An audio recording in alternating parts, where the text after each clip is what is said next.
racing. Good start to begin this sweltering Wednesday in Shakopee, and a really good start for Ghost of Genevieve. Ghost of Genevieve is to the inside of Chocolate Freckles, and 5 and 6 run 2.5 lengths clear from Joe Mama Sassy. Then we come back to Bailout Keela, about 3-4 lengths clear from Spoiled Brat. And the one in last is Sense of Fury, 10 lengths from the lead. Into the far turn, inside Ghost of Genevieve.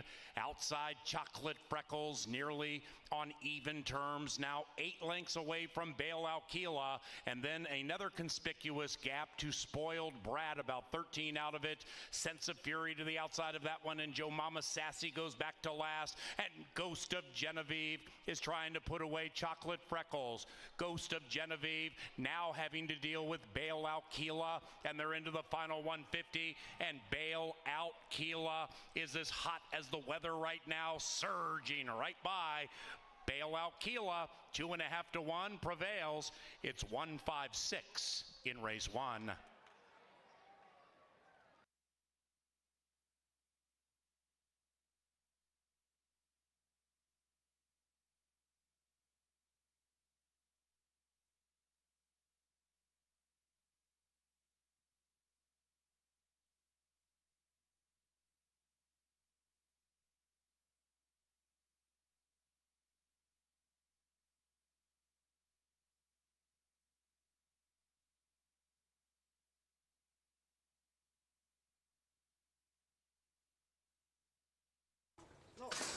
And they're racing.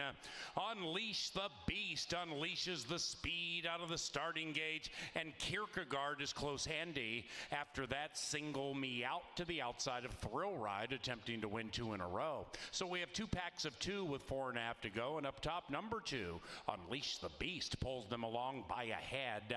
Outside of that is Kierkegaard, sticking to the Beast, about 3 lengths clear from Thrill Ride. Then it's Single Me Out, now 7 lengths from the lead, and with 3 furlongs to travel, Kierkegaard makes his move on Unleash the Beast. Kierkegaard, blue blinkers, the Beast the inside.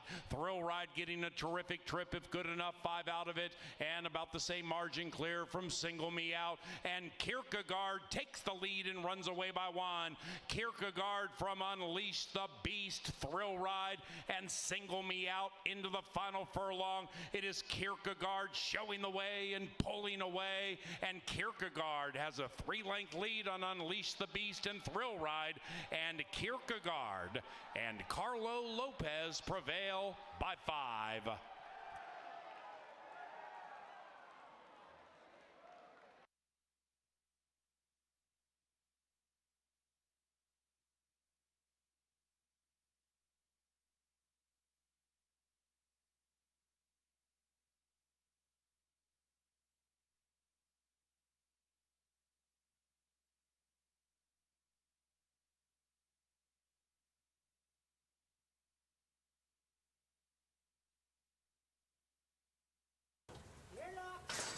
And they're racing. Tough beginning for Stun Gun, pinched back to last. Scatamaran and Quarantina Bambino fly out of the gate. Heavenly Gazebos attempting to join the 2-horse speed battle fray, and right behind them, JJ's Wildcat. Then it's Halo's Laddie, and Stun Gun is 13 lengths from it, and it belongs to Scatamaran. And Scatamaran trying to scoot clear by multiple lengths. Scatamaran currently leads it by nearly 2, with Quarantina Bambino shoving all in. Behind that one is Heavenly Gazebo, in need of perhaps divine intervention to win race number 3. Then we come to JJ's Wildcat, a robust 7 behind Scatamaran, and Scatamaran trying to give them the slip. Quarantina Bambino to the inside. JJ's Wildcat still in with a puncher's chance. Scatamaran slowing down. Quarantina Bambino tags the favorite at the wire.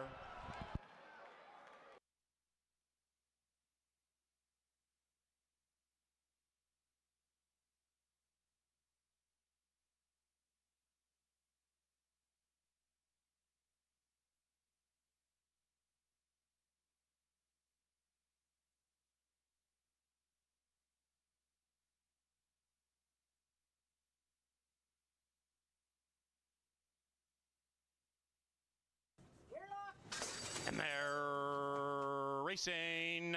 And a Lady Claire popped out speedily, but not as fast as Casino Queen. Chive Up also on the engine to the inside of Where's Frankie, about a length and a half, 2 from the lead, and 3.5 clear from Lady Claire. And Curious Ingy is 9 lengths rearmost. Into the far turn they sprint, and Casino Queen is hoping not to go broke. That one's to the inside of Chive Up, about a length out of it, and the rider's all over that one.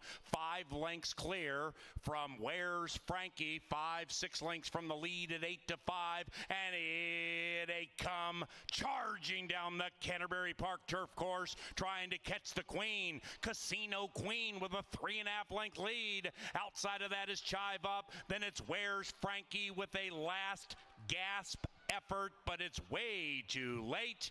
And Casino Queen got that card key to the money room and took down race 4.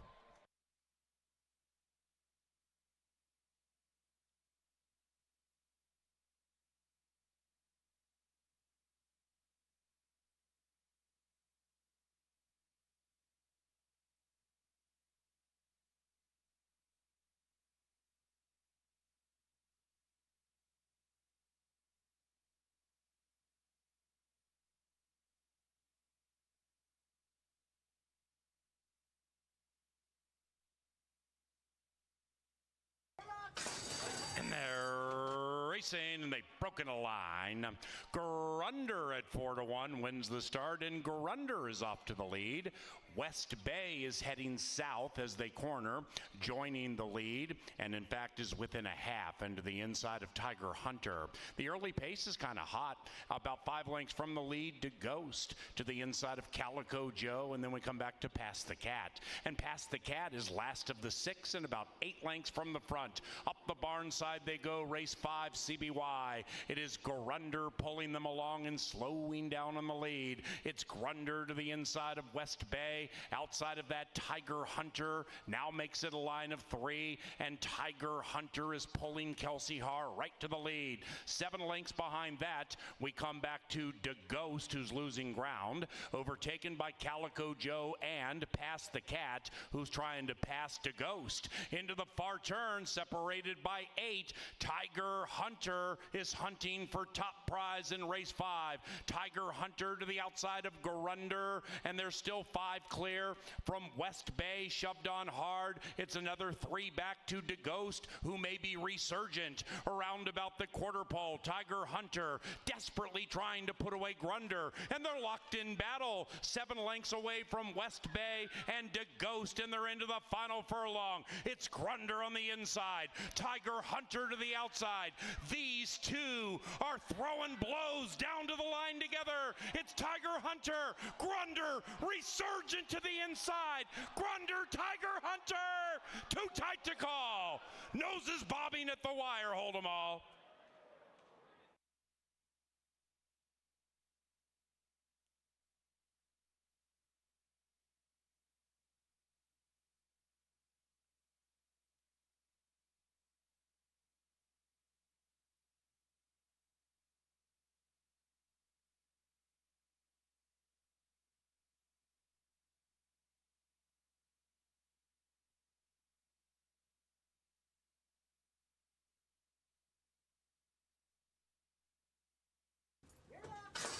And they're racing.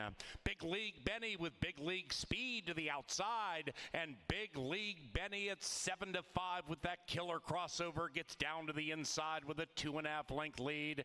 After that, we have Some Tequila. The Minnesotan comes flashing out of the crowd to be 2 lengths from the lead, but is overtaken by Milton Town and joined by Cybertruck. Those 4 are covered by 3 lengths and have gone 7 clear from Canonize, who's to the inside of Push Through. Outside of that, Long Shot Gainer, and behind them, Bold Minister. 12 from front to back, midway through the turn, and it's Milton Town to the outside of the speedy Big League Benny. Milton Town at 5-1 seems to be going the better of those two, and right behind said duo is Some Tequila ranging in beautifully. Some Tequila on the 3 wide side, between them Milton Town and a resurgent Benny to the inside. Now we're down to Big League Benny and Som Tequila, and they're in very tightly with a football field to go. Som Tequila, Big League Benny, it's another humdinger. Som Tequila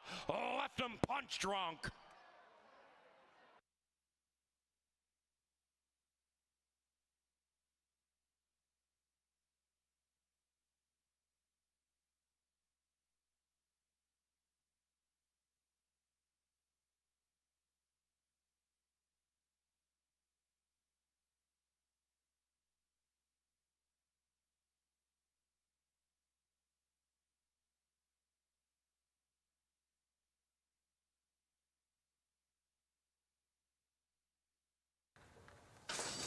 And they're racing, hit the seam, hits the gas pedal and tries to open up on the field, hit the seam, being ridden aggressively for speed, and now is joined by 21 and change. Outside of that, Gentleman's Secret tracks coyly 2.5 from the front. Then it's Perfect Fanny, about 4 out of it, and 3 behind that is Language Barrier. Up the far turn they go. 21 and change leads it by a neck from Hit the Seam. Gentleman's Secret on the prowl. Outside of that one is Perfect Fanny, and still nothing from Language Barrier. And here they come, race 7 Wednesday at Canterbury Park. Hit the Seam, locked in battle with 21 and change. Gentleman's Secret heads down to the inside, and they're running away from him. After that is Perfect Fanny, making it a line of 3. Into the final football field, Hit the Seam, 21 and change. Perfect Fanny at 5-1, but Hit the Seam is in a photo. Hit the Seam, it looks like by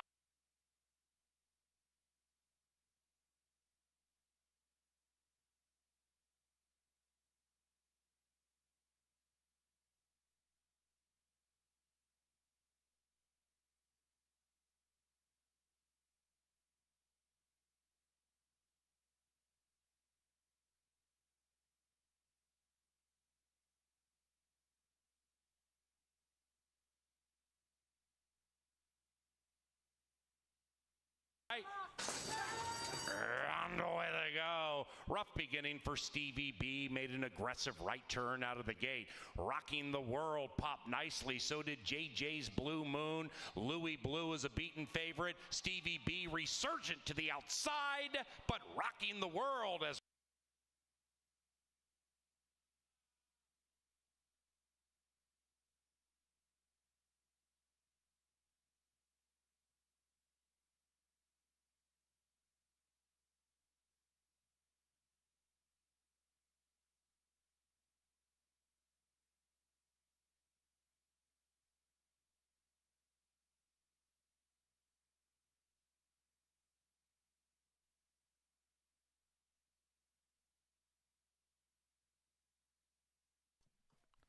for the playing of our national anthem.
Good afternoon and welcome to beautiful Canterbury Park here in Shakopee, Minnesota, where the main track is listed as fast and the turf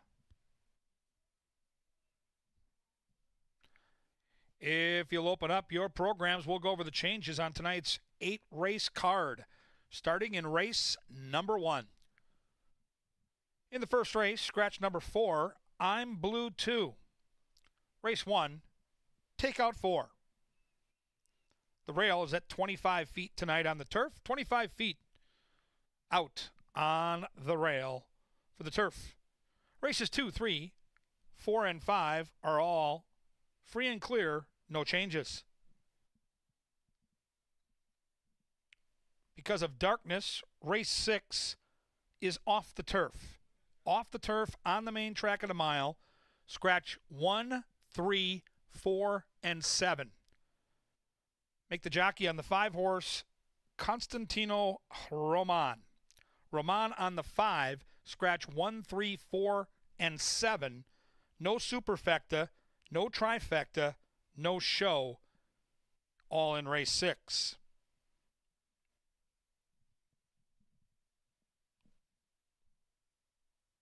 Races 7 and 8 will be quarter-horse dashes. Only change within those quarter-horse races is in race 7. Jockey change on number 1 to Fernando Fonseca Soto. Fonseca Soto rides the 1 in race 7.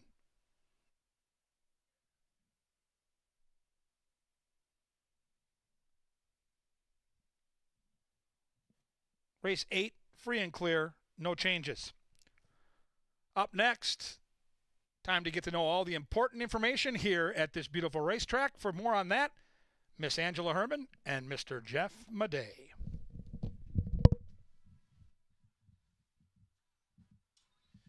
We call it the fluff.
Well, good evening and welcome to the Canterbury Park neighborhood on a very beautiful evening. I'm Jeff Madej. I'm joined by Angela Herman. We're here to prep you for what I believe is a very compelling race card. A very compelling race card, a very hot night, and that's why we have pushed it back to 7 o'clock. You can see it's 6:40 Central right now. We're 20 minutes out from first post, and this has necessitated one change. It was earlier on in the week that it was announced, and we've got a couple of pick fives tonight, too. I mean, there's a few things mixed into this 7 o'clock card that are interesting. I've got some interest in horses towards the end of the card. That's where the angle and even the play of the day are going to come into. late pick 5 territory. But when you look at the 2 pick 5s tonight, I know the second one involves quarter horses. Is that naturally your preference? Yeah, I will get involved in that. I think that's my plan. I mean, I have to get through the first part of the card, though, first with the bankroll intact. But I rely on you, and Kevin, and Paul. Okay. We call you the STEAM team, to guide me in the right direction, because I've pretty much given up handicapping with you. You're like, it's like you've got a crystal ball. You tell us what's going to happen. I bet it. I make money, and it's fantastic. So if you're right early, I'm right early. Okay. Fair enough. Yeah. I mean, Kevin's put together the post-time pick 4 tonight. He's also done the late pick 5. And in between there, we're going to have a pick 5 that starts in the second. And I put together a ticket for that. Those are all 10% takeout wagers, mind you. You can see the graphic behind us. Starts in the first, ends in the last. You can't find anywhere else that's offering 10% takeout wagers from start to finish on their card. We have those here. Like I mentioned, the quarter horses are involved in that second one. And I have a horse that I like in the last name, Michael B. We're going to get into him a bit later on the card. But those 10% takeout wagers do start in the first, and there's some turf racing involved with it. Is there anybody in particular tonight that you are looking forward to honing in on with your plays? Well, I'm interested in Stagecoach Boys. Now, he won't be a price, but a brutal beat 2 races back on our biggest night of racing, lost by a nose. Then he just ran into a horse that was much, much better in Xavier Dave, but he still was flying. I think this field, if you look at it, who's beating no one's beating Stagecoach Boys tonight. No one. That's not funny. His stablemate is also in the mix there, and those were the 2 that I had, I guess, focused in on in that race. But like you mentioned, Stagecoach Boys is going to be a heavy favorite in there. He drew to the outside again, and I would agree with you that a lot of sequences are going to probably hinge around him. So if you can find a way to get around Stagecoach Boys, I'm with you, Jeffrey. That's probably the way to go. Well, we'll see what Kevin Gorg has in that post-time pick 4. Now, we've got people watching all over the world, even in Florida. They're watching us in Florida. Are they? Sure. Yeah, that's what I've heard. That's what I've heard. So if you haven't been to Canterbury, people, you should visit. Shakopee, Minnesota is beautiful. It's booming around here. We've got a new restaurant across the street. There's a brewery over there. More things are coming. Loves it over it's there. A great place. Yeah, it's fantastic. Yeah. You can see it from here from the press box. Yeah, he's at Badger Hill every night if you want to go find him afterwards. The beer from Badger Hill Brewery right over here in the press box. So, and Bravis. but it is a fun. This is a fun area to visit with the Valley Fair, the Mall of America, not far away. So if you're planning a visit, hop in the car and drive up to Shakopee, Minnesota, or the plane. And get over here. We're 20 minutes from the airport. This is a great racetrack to visit. It should be on your bucket list of tracks. And this heat wave goes away next week. Yeah. It should be nice and cool. And I hope so, because we've got the Get the Lead Out concert next Friday night. Next Friday night. Right. We have popular. Get the Lead Out. We've been listening to some of their music. We've been getting some samplings of it and giving away tickets along the way to get the Let Out. That's on August 4th, and we still got some more acts coming up after that in the concerts at the park. We also have Smash Mouth, Spin Doctors, and then Randy Hauser will cap it off in September. Still tickets available for all of that, and if you go to CanterburyPark.com, you can get the information on what time the show is going to start, get your tickets, and plan things out, because even though we have 3 left, there's a lot of good acts that have come and gone in that series. You're going to want to get out here and check it out, because it's almost August. Time is running out. You were in the good seats for the Killer Queen concert. I was off in the general admission side over by the bar. I was actually up further than Jeff was. If you haven't, it's a sweet spot at the end of the grandstand. The acoustics, I think, are really good there. Surprisingly so. We started this series a couple of years ago, and I was curious to see what it would sound like acoustically, and it is. It's the sonic perfection. So, in the seat, every seat is great. Even where I was standing. Yeah, there's no bad part and good part. There's a good spot for everybody. If you don't like being up front, as close to the action, we were up a little bit higher, but it's a good vantage point still, and you still have a great view of everything, and it's slanted. It's a good walk down. If you're not a fan of stairs, try a different seat. But it's still a great place to take it in, and it's not a giant, huge place where you won't be able to see. You'll just be able to find something that suits you, whether you want to be close to it or not. It's fun, and there's different places to go and hang out in between the acts too. If there's an opening act, we have a whole wide facility. You can go play cards. You can go catch some horse racing. There's not just one place to go and one thing to do. So the concert series just adds a little something extra. Stacks and stacks of Marshall amps for Get the Let Out. It is going to be so loud. It's going to be good. Remember what they say. If it's too loud, what? You're too old. All right. That's that. Okay. Saturday, we take tomorrow off. We race again on Saturday. Sunday, your favorite day of the year, corgi racing. Everyone's favorite day Love of the it. year. Come on. They go crazy for these things. Well, yeah, I mean, BA, he didn't have that many dog shirts, did he? But a corgi was the shirt. And the corgis are coming on Sunday. And the corgis, we had discussed this before, they don't run very straight. They tend to collide quite a bit. The Oracle, those of you who are searching for the Oracle, we have found him at long last. Take down the posters, send the search party home. He has arrived here in the press box. But the corgis are going to be making their way onto the track. We have dog races, just about every other week, and lots of breeds to go with that. But the corgis are the third to take their turn in the dog races this summer. That's right. And if we could get that full screen corgi graphic up there, that would be great so people know it's coming. July 30th, that's this Sunday. Ange, what else do we have? Well, we got the play of the day in the 5th tonight. Runaway A-Train. How fitting that I would pick Runaway A-Train. Made her seasonal debut on July 1st, and it was a very impressive effort when she beat Chaparita, and that was taking down her third lifetime score. She's done all of her best work right here at home, and Runaway A-Train looked as though she had more in the tank to come back and make it 2 in a row today. So she is the play of the day in race number 5.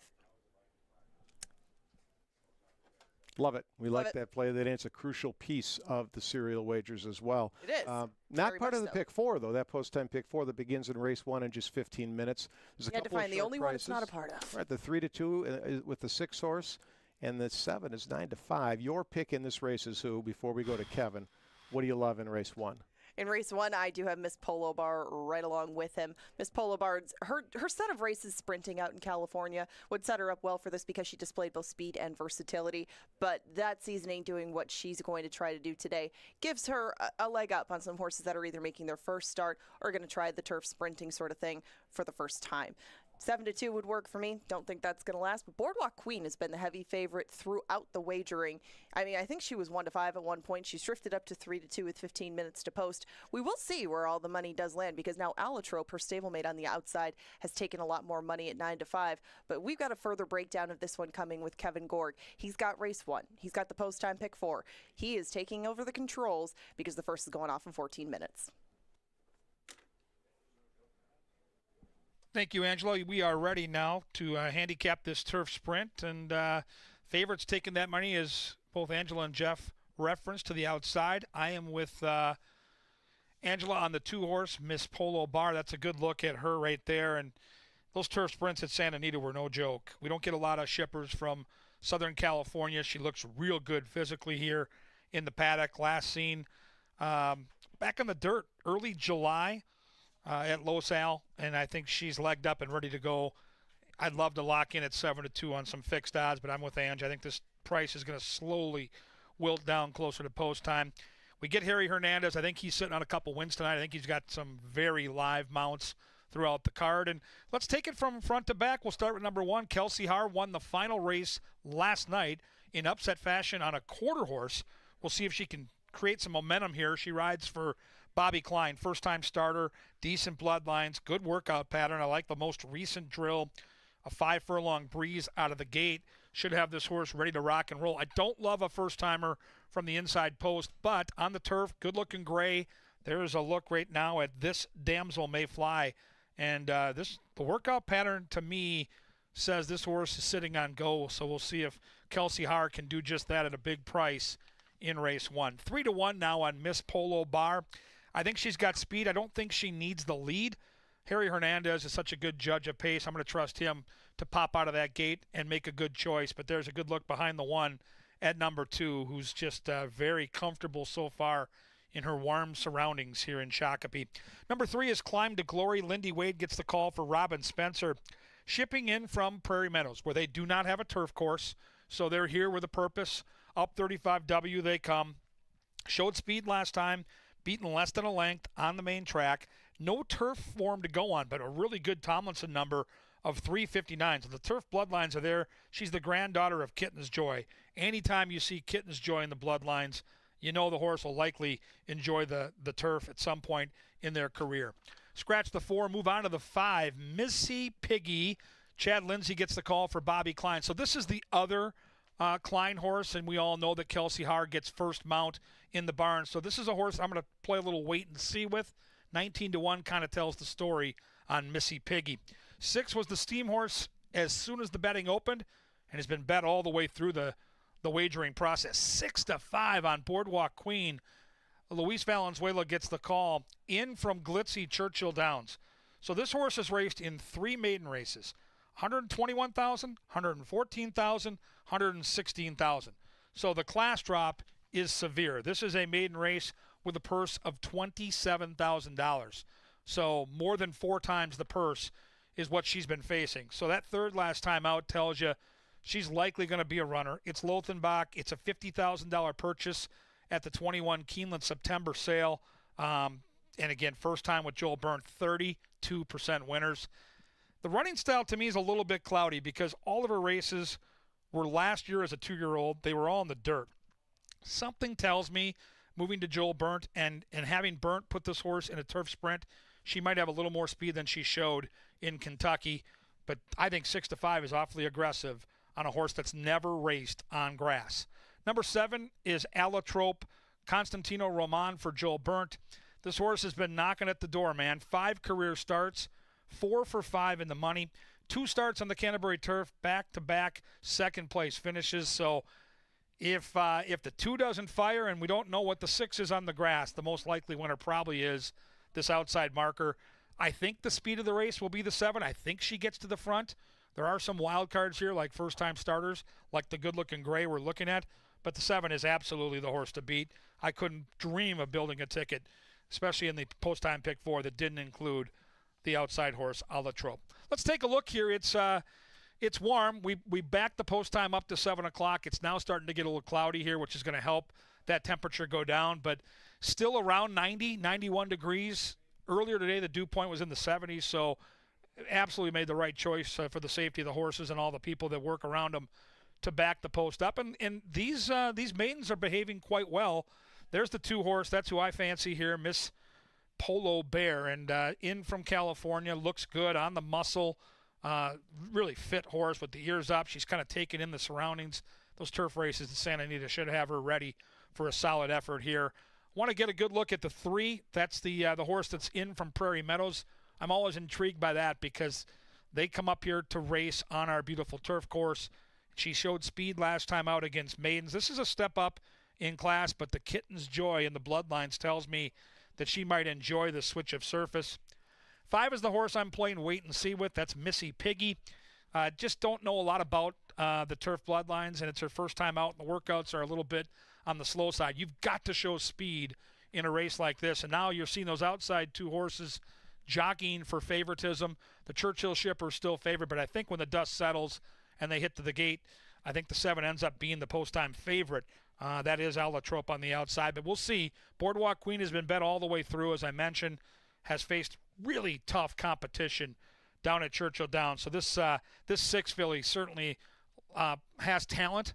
I just don't know if 5 furlongs on the turf is going to be her game as the career unfolds. 3 tries as a 2-year-old. She did finish 3rd in her most recent try against much, much tougher competition. Lothenbach's got the outside 2, so you'll see those beautiful silks with the red diamond and the royal blue also on the 7 Allotrope, who is the speed from that attack post, and I thought the 7 physically made a really good impression down here. Good look. I like the way this horse has come back fit and ready to go. Joel Byrne, such a fantastic trainer. He's got 2 chances here, and the fans at Canterbury are backing both right now. Allotrope right there on your television monitor, just looking spectacular here in the walking ring. So it's race number 1. We've got a shorter trip from the paddock to the starting gate. So with that in mind, just make sure your cadence of when you get your bets in moves up just a little bit. They're going to go 5 furlongs on the turf. We've got 2 different pick 5s to talk about tonight. Angela will take you through the pick 5 that starts in race 2. I'll take you through the pick 5 that starts in race 4 and it includes those quarter horses on the back end. And I'll get the post-time pick 4 ticket ready for you. Tonight it's just a $12 buy-in, and we'll have that once the horses head to the track and we get the call to the post. Welcome to Canterbury Park. 8 races on tap. Should be a great night. Good luck, everybody.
Sir Leonard Dykert brings them onto the track for race number 1. Fast main track, firm turf course, firm turf here in the first race. We offer win, play, show, exacta, trifecta, superfecta, daily double, and the post time pick 4, which is a 50-cent bet. Post time pick 4, race number 1, all start in 6 minutes.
All right, race fans, 4 minutes to that post-time pick 4. Here is my ticket. As I mentioned, just a $12 investment. I'm going to use all the right suspects here in race 1. I just couldn't split them. I like the 2, don't love the 2, so I'll use 2, 6, and 7. Race 2, I'm going to use the 4 and the 6. My top pick is the 6, who is 3-1 and second choice. The single, no doubt about it, Stagecoach Boys. I really think that horse is in a great spot for victory tonight in race 3. Race 4 is a 5-horse field. I like 4 of them. So if we can be alive to that last leg, we'll just cheer on the biggest price available. And that biggest price available might be a horse by the name of Desert Glow for Tony Rangsdorf, whose barn is, per usual, going very well right now. So 2, 6, 7 with 4, 6, single to the 6 with 2, 3, 4, 5. It's a $12 play. Pays hundreds, maybe thousands. I don't think this sequence has thousands in it, but I do think if we hit it, it could pay a couple $100 on a $12 bet. That's a pretty good value because we have a 10% takeout, which is the lowest in the game. Post-time pick 4 in 3 minutes. Good luck, everybody.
The horses are at the starting gate, and it is now race time.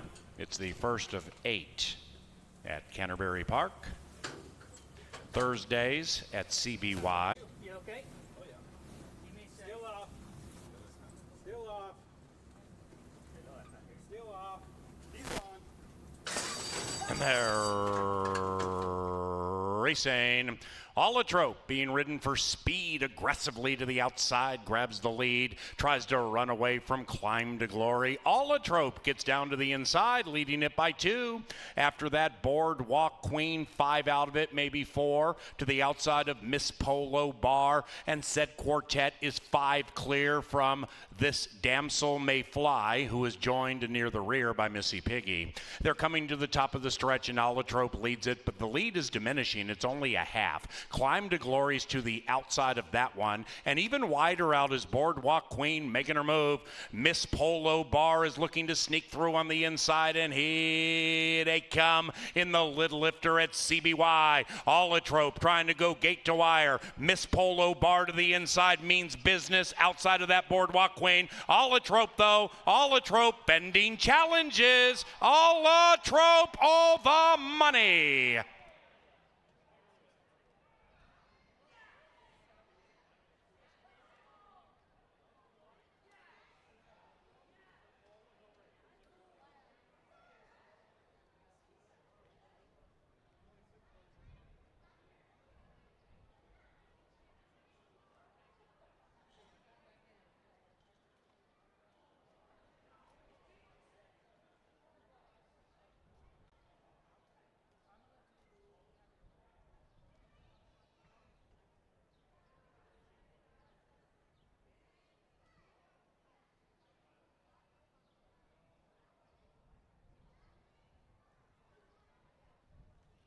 Photo finish.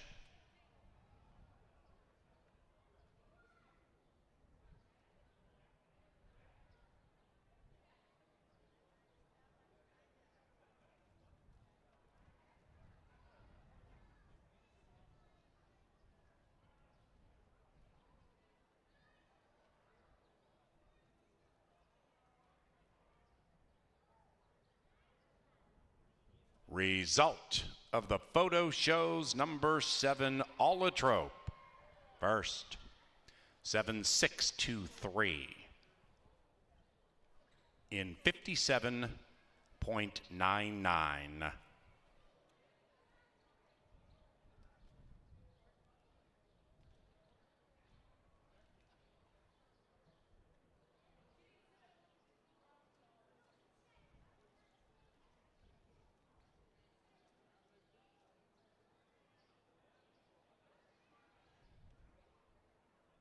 Ladies and gentlemen, please hold all tickets. We have multiple objections against the winner, Alatrope, for an alleged incident in the stretch.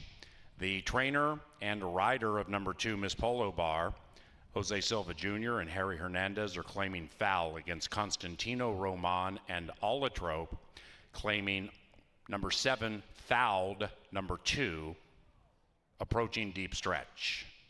Now, the track referees, the stewards, are going to take a peek at this and make a decision. The angles you will see on television monitors and the big screen in the infield are the angles our stewards are looking at. The 2 in question here are the ones with the white helmet covers. So you have the eventual winner, number 7, Alatrope, and right behind that one with the white shadow roll is number 2, Miss Polo Bar, who finished 3rd. Now, jockey Harry Hernandez and trainer Jose Silva Jr.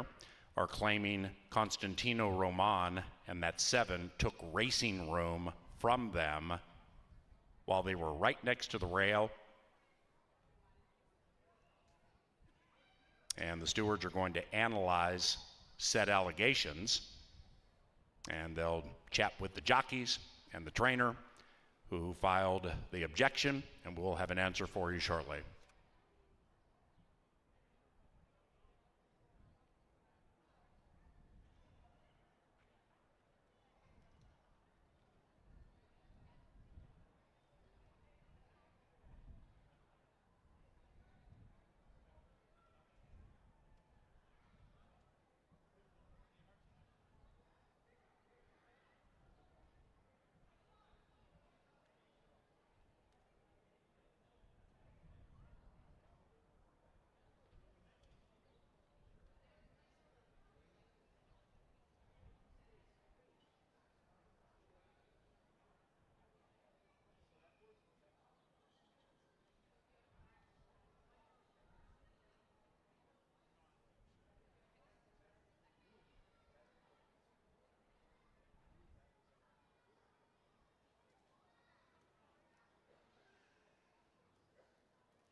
Ladies and gentlemen, number 7, Alatrope, has been disqualified from first and placed third for taking racing room from number 2, Miss Polo Bar. The new top 3 will be 6-2-7. 6-2-7. You'll see here on replays, the 2, while making her move, was coming through on the inside, and then the 7, the eventual winner, Alatrope, drifted over and took racing room from her, thus hindering her opportunity to win the race. What just took place within the last 15 yards is why number 7, Alatrope, in the estimation of the track referees, the stewards, was disqualified. So the new top 4 will be 6-2-7-3.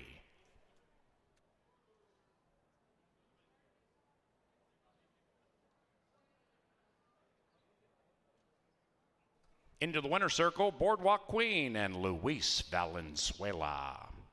The winning owners, Lothenbach Stables, and the winning trainer, Joe Burnt.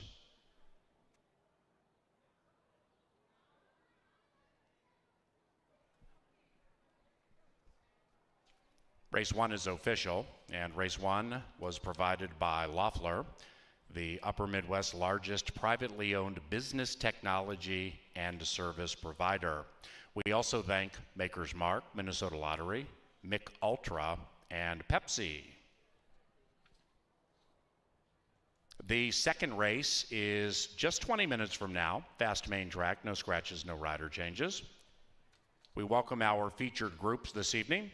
They include the CAI Day at the Races, Identisys, Minneapolis chapter NECA, Line Dancers, Diageo, Get Wireless Staff Summer Event, and RDO Equipment.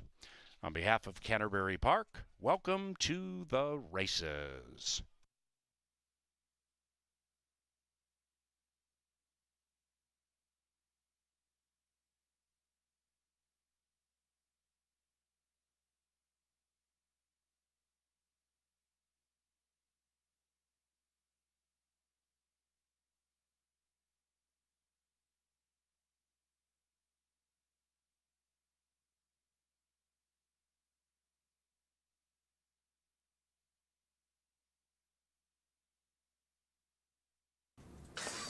And they're racing. Alatrope being ridden for speed aggressively to the outside, grabs the lead, tries to run away from Climb to Glory. Alatrope gets down to the inside, leading it by 2.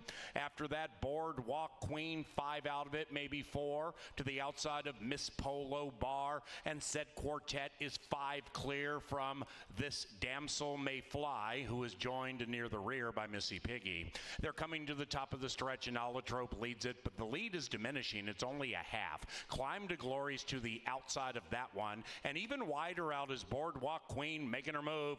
Miss Polo Bar is looking to sneak through on the inside, and here they come in the lid lifter at CBY. Alatrope trying to go gate to wire. Miss Polo Bar to the inside means business outside of that Boardwalk Queen. Alatrope though, Alatrope bending challenges. Alatrope all the money.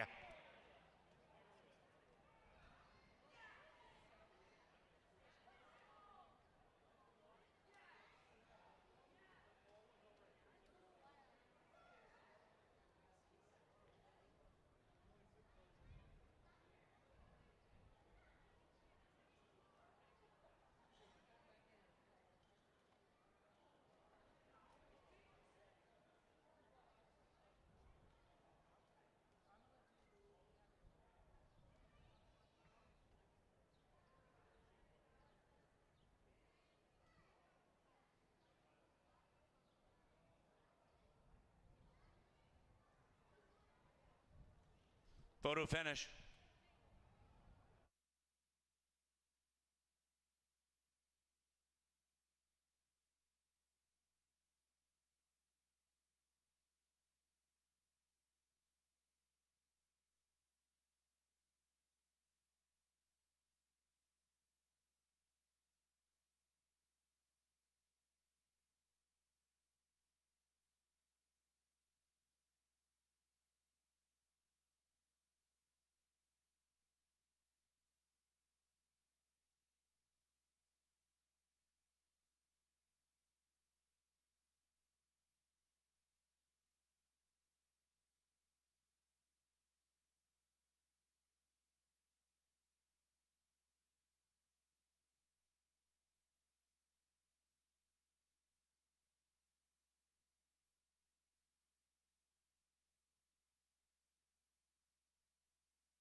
Welcome out to the paddock. Starting to cool down just a little bit out here. There's a nice summer breeze, and in the first race, originally the Lothenbach Stables run 1-2. One of their horses gets DQ, but the other one in from Churchill Downs gets the victory.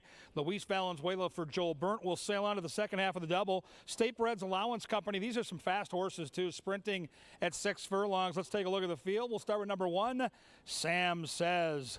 Zeke Laura for Mike Beeler. Boy, the Beeler barn is going guns a-blazing right now. They came out of the gates a little slow at the meet, but not anymore. Mikey's got his horses, and they are running well. Sam Says looks quite well down here in the walking ring. Good muscle, good energy. You can see a real handful for the guy walking this horse around here. Sam Says is a young horse with some upside.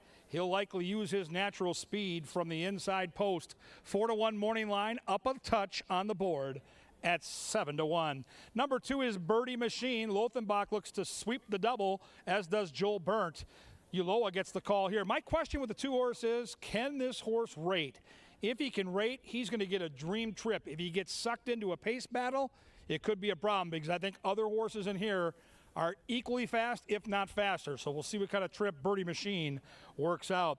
Number 3 is Withstand the Storm for the Offerman gang. Troy Bethke, the trainer. Lindy Wade, the pilot. Another horse that is so very fast. 21-2 last time on the turf on the front end. 43-3 to the half and just kept going. Troy's done a nice job training this horse. Another good-looking horse here in the walking ring is Withstand the Storm, who's going to be, I think, jumping out there with that early speed and going as far as he can. If you like early speed, you're going to like the 4 too. It's kind of the theme here. Lots of speed with the inside 4 horses. This is Happy Hour Bobby. Double H, Harry Hernandez for Bernie Rome. 11 tries on the Canterbury main track. The bad news is only 1 victory. The good news is 8 for 11 in the trifecta. So the horse always gets a slice, is so very fast out of the gate, and I love Double H with speed. He seems to know when to press the button. That's the horse to beat at 9-5. Number 5 is Win Over Wyatt. Gallardo for Nevada Litvin. Boy, the jockey and trainer are having just banner seasons here in Shakopee. The horse comes off a maiden win and has improving speed figures on his side at that juicy 14-1. My pick in the race will be the outside horse. I am a big believer in pace. And as I mentioned, 1, 2, 3, and 4 all have so much early speed. I thought the 6 could sit off the pace and hopefully reap the benefits. Now, if one of the horses to the inside gets loose, 6 is in trouble. But if they duel, I think the 6 is going to come rolling down that stretch for Constantino Roman.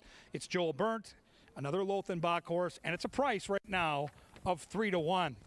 It's Minnesota Breds. It's a 6 furlong sprint. Some super talented horses here and lots of early speed entered to the inside. Something's got to give here in race 2, second leg of that post-time pick 4 and first leg of the early pick 5. We've got 2 pick 5s with that industry low 10% takeout. Angela Herman's going to get a ticket ready for you. That'll be awesome. And if you're new to this place, try this one thing to save you time and energy. Download the First Bet app onto your phone. Then you just deposit money, make bets all night long while you're on the property, and when you win, you withdraw the money. It's all on your phone. There's no lines. There's no clomping. All it is winning. First Bet app, the preferred app of everybody upstairs in the press box. Race 2, 6 furlongs coming up, coming at you next.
Lynn Dykert, great work as always. We're 6 minutes away from race number 2.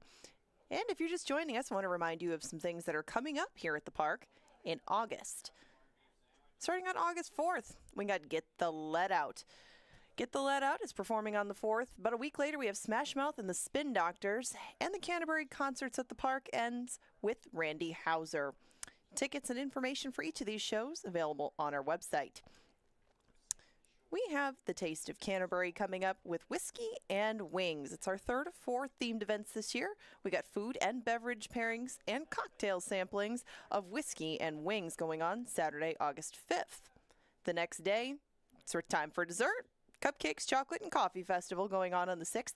Features tastings and culinary experiences from local sweets and treats vendors. Explore and experience new flavors and go-to spots to feed your sweet tooth. Finally, on Saturday the 12th, we got Breakfast on the Rail. That's happening a week later. If you missed the first opportunity to enjoy watching training hours and getting a trackside breakfast from 7 to 10 a.m., August 12th is your next opportunity. More information, tickets, and all the promotions going on at Canterbury coming up soon at canterburypark.com/events.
We have a pick 5 that starts here in the second 3 minutes, and there's a ticket that I've put together. Covered the options here in the second. I thought it would be a pretty evenly matched board. 7 to 5 is the price on Happy Hour Bobby, but certainly some very live runners to his inside and outside on the pace too. This could be a very, very fast pace, so tried to cover some options from on and off it in the second. Now in race number 3, I just used both of the Lothenbach runners. That's Not Funny and Stagecoach Boys. I know that Stagecoach Boys is the horse to beat, but That's Not Funny has an excellent record over this course, and he made a good comeback run behind Cashinova on July 16th, but he hadn't run since September, so opted to use both of those two in the second leg. 2, 4, and 5 for the 4th race. That'll conclude the post time pick 4 on the turf, and it's a pretty contentious 5-horse race. Desert Globe is my top pick in there, but I don't think that any of these are going to be that far apart at the finish, so had to use a few of them. The play of the day is Runaway A-Train in the 5th, and she'll be the one that I single. Off that nice comeback effort on July 1st, I thought she could build on it and perhaps put 2 in a row. It looked like a nice field for her, and she's a versatile sort of runner that can adapt to whatever is thrown her way. The 6th, I'm just going to use Barnfield and Sarge's Sermon, with the thought that one of these two would probably be up on the lead and take the field all the way. It's gone down to a smallish group now that it's off the turf, so both of these two, I think, will fit the bill. $24 for that ticket. There's my top pick, Birdie Machine, here in the second. Just 2 minutes if you want to make this pick 5.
They're at the gate, and it is now race time for the second as they move in. Birdie Machine goes in. 8-5 favorite, Happy Hour Bobby. Burnell Roan trains that one for Bob Lindgren. Lindy Wade remounting Withstand the Storm.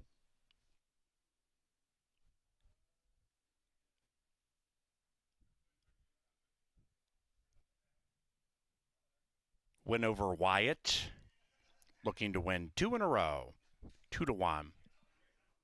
In the gate.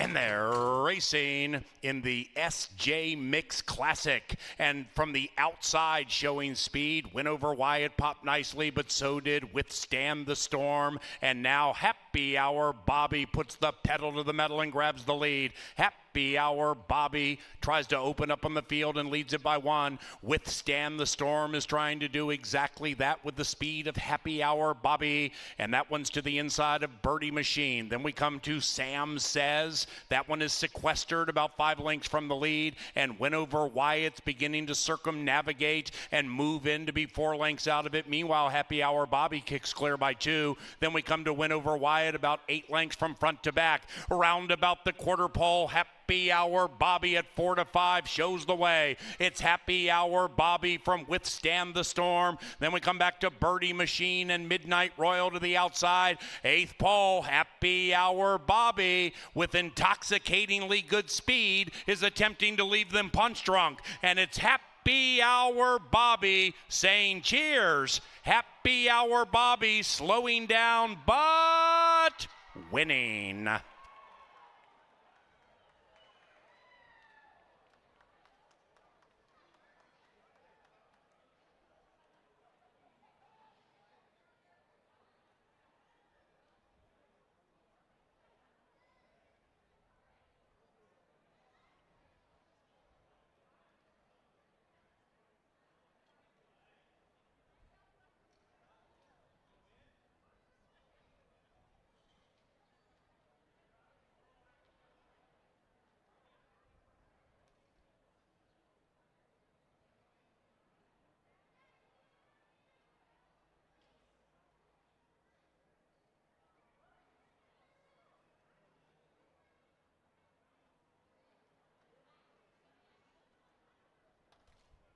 Number 4, Happy Hour Bobby, impressively. 4-6-2-3. Hold them all.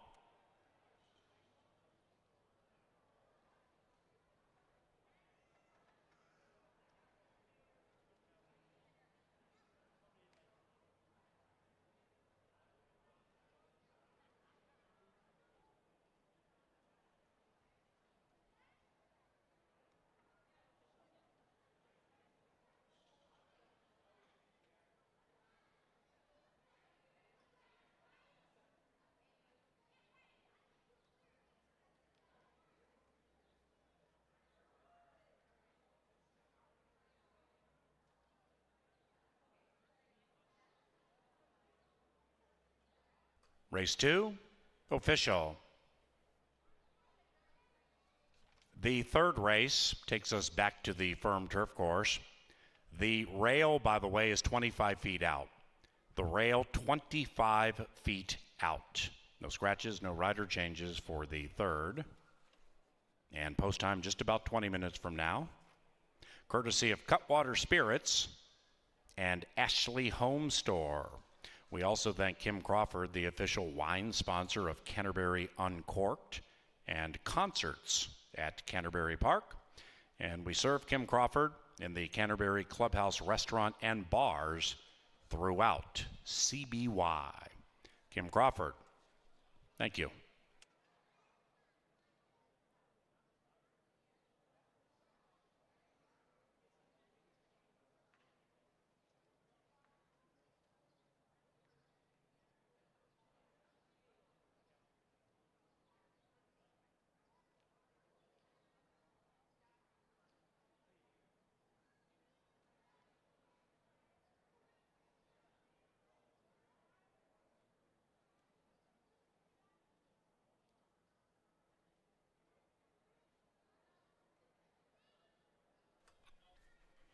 Into the winner's enclosure, Happy Hour Bobby, ridden by Harry Hernandez.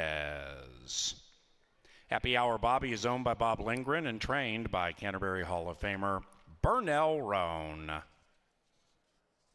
The victorious Happy Hour Bobby is a 4-year-old brown gelding by Shanghai Bobby out of Happy Hour Honey, bred in Minnesota by Bob Lindgren.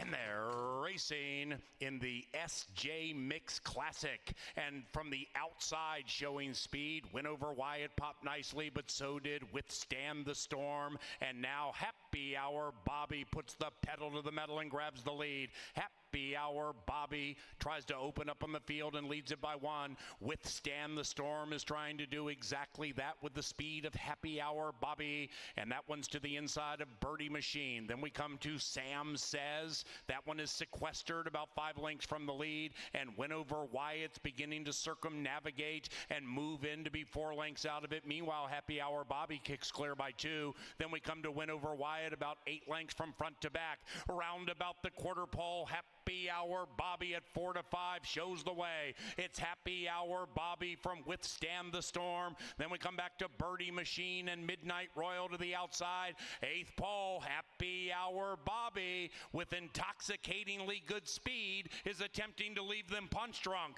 And it's Happy Hour Bobby saying cheers. Happy Hour Bobby slowing down but winning.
Couple of exciting ones to start us off in the early double. Now we're on to the third, and this one is on the turf. We've got 6 taking battle at 1 mile and some very classy horses. A couple of Offenbach trainees on the inside and on the outside, and Stagecoach Boys is currently your heavy favorite in the third. We'll start with this stablemate. That's Not Funny on the inside, though. That's Not Funny made a really good return to the races on July 16th. Even though he was third that day and behind Casanova, it was still a very good effort on his part. He stayed just behind the pace setter on the inside, and That's Not Funny picked right back up really where he left off on this turf course, and he was competing against Stakes Company when he was last seen. This horse does have some room to improve too. There's some horses to his outside that have a lot more races to them this year. There's some upside still here with the rail horse. He was 9-1 at last check, and right now he's 10-1. That's far too big a price on a horse with a record over this course like that. Tempted Mission has not tried our turf. This is going to be his first journey up here in Minnesota. He made his way from Arizona up to Iowa and now here. The dirt course down there treated him well last time. He can go back and forth between dirt and turf. But the turf races that he was running in down at Turf Paradise were optional claimers. They were against older horses, but he was close to the pace. That might suit him well in here as Casanova to his outside and a couple of other horses like to be just off the pace. Papa Rizzo will be the big question for Tempted Mission because you'll have to take on Papa Rizzo if Papa Rizzo breaks today, and Tempted Mission probably won't be able to get clear, won't be able to get comfortable. Two things may be working against him, but you do get 6-1 on a horse with speed on our turf that hasn't tried it yet. Maybe he'll love it here, and Harry Hernandez looks for another one with Tempted Mission. Thought took a field wire to wire just about last time. Stayed just off the pace and ran down a couple, but he was just a little bit off Words of Wisdom, won by 8 when all was said and done. Thought really just needed the cue to go from Carlo Lopez, and he got the job done. That was on a good dirt track. Last time that he was on turf, he was third. That was at Indiana, though, and he was claimed out of his next start. So a lot has changed for Thought since the last time that he raced over grass, but Thought still should be a decent price. Right now he's 4-1 in search of 2 in a row.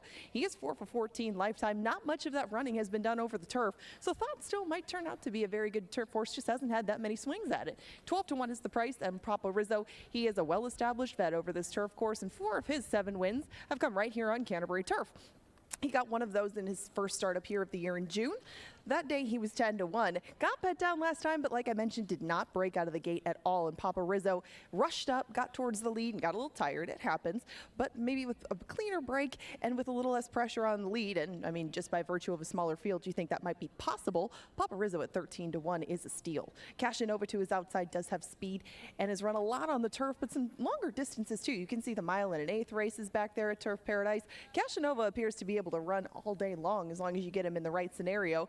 Being on the lead seems to be his preference recently, but that might not be an easy task with Papa Rizzo and Tempted Mission to his inside.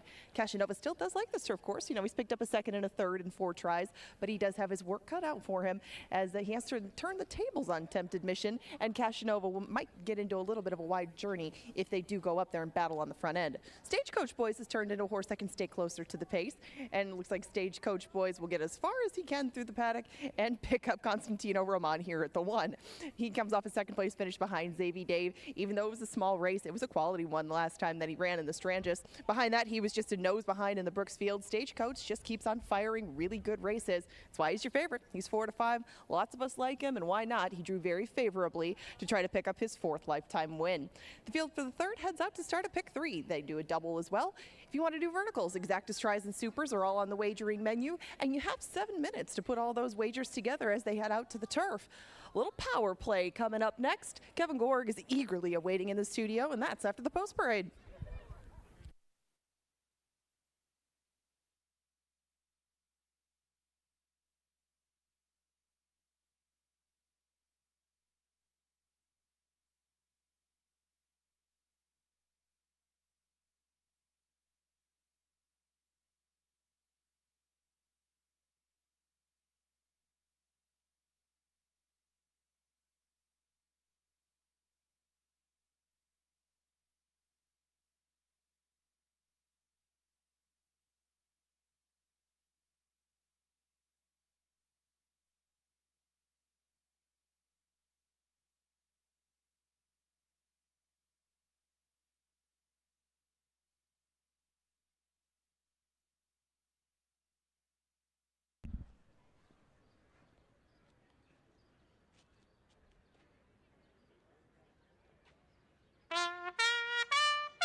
the eloquent stylings of Sir Leonard Dykert, who's back on the scene. Welcome back, Len, and welcome to the track, those for the third. They are heading to a firm turf course for the commencing of a pick 3 on races 3, 4, and 5. Now, the inner rail is 25 feet out. 25 feet out for that rail. No scratches, 5 minutes.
All right, folks, Kevin Gorg up here ready for the power play for tonight. It's going to be exciting. It's going to be fun. Race 5, number 1, Lila's Lucky Lady. Let's take a look at the past performances. We see good numbers on the dirt. We see a horse that was sequestered to the outside in the turf last time. Back-to-back turf races. You go back to the dirt, and you get back-to-back second-place finishes. This horse should be in a good situation for victory. What stands out to me in the past performances is this trainer right here, Alfredo Asperino. Turf to dirt, a robust 18% for every dollar you bet. You got back $2.13. Let's go back to that last start because they went really quick on the turf. And we all know here at Canterbury it's a very short run into that first turn. So this horse didn't have any chance to catch his breath. He had to go right off the hop and find a decent spot inside. They're going to go sub 23 for the opening quarter mile.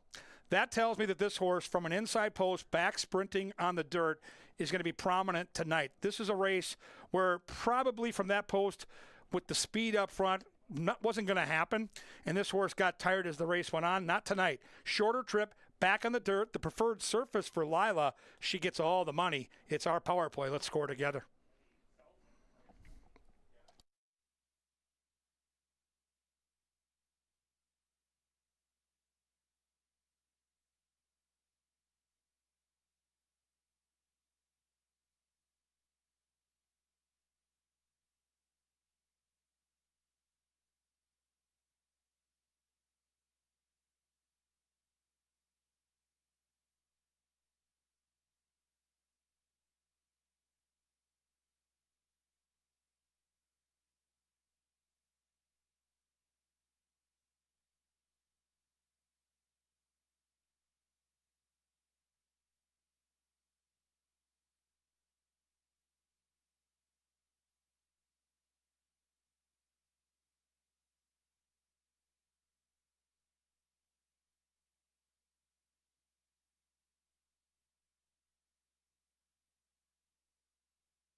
It is now post time for the third at Canterbury Park.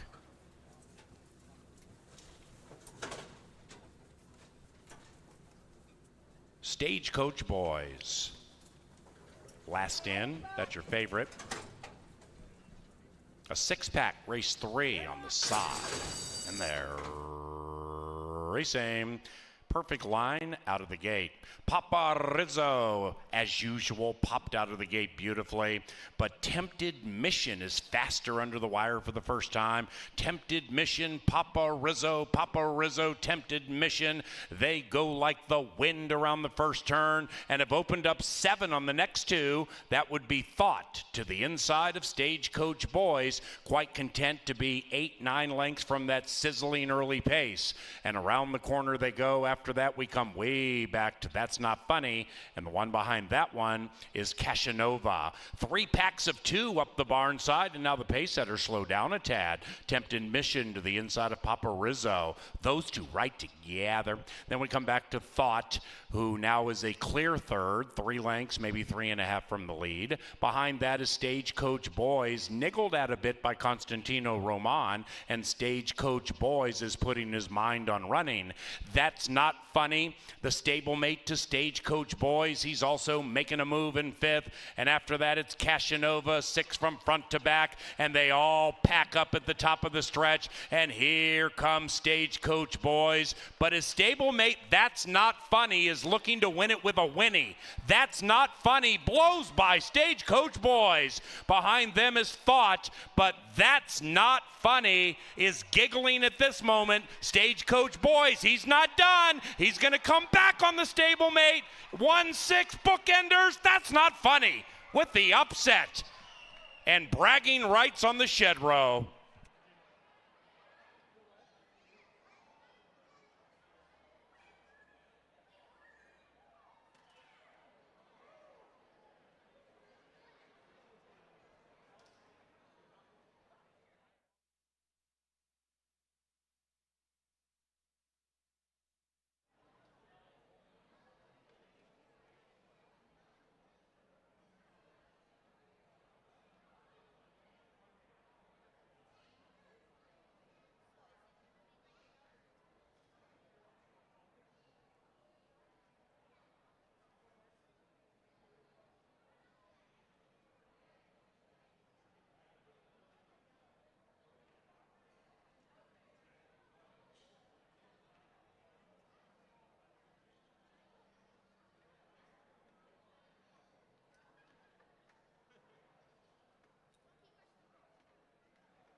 Number 1, That's Not Funny, first.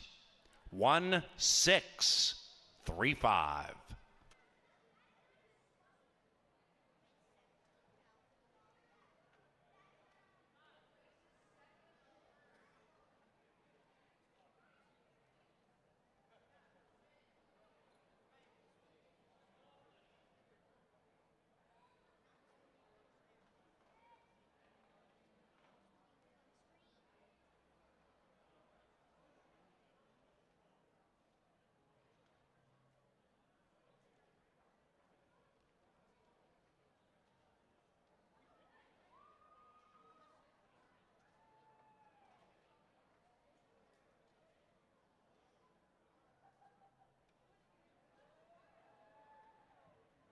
The third official.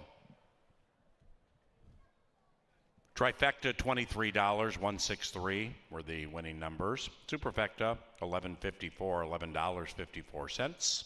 Top 4 finishers in a given race for the soup, 1635. And the 1-6 exacta, $12.50. The 4th race is 20 minutes from now. And we stay on the firm turf course, no scratches. Race number 4 provided by Maker's Mark and Jim Beam Bourbon. Also by Busch Light, as crisp and cool as a mountain stream. Welcome to those from First Service Residential Excellence in Service, our featured group for race number 3.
Into the winner's circle, That's Not Funny, and Jermaine Bridgmahan. Bob Lothenbach and Lothenbach Stables are the winning owners. And the winning trainer, Joe Burnt. That's Not Funny is a 4-year-old Bay Minnesotan by Distorted Humor out of Luring Squall, bred by Mr. Lothenbach.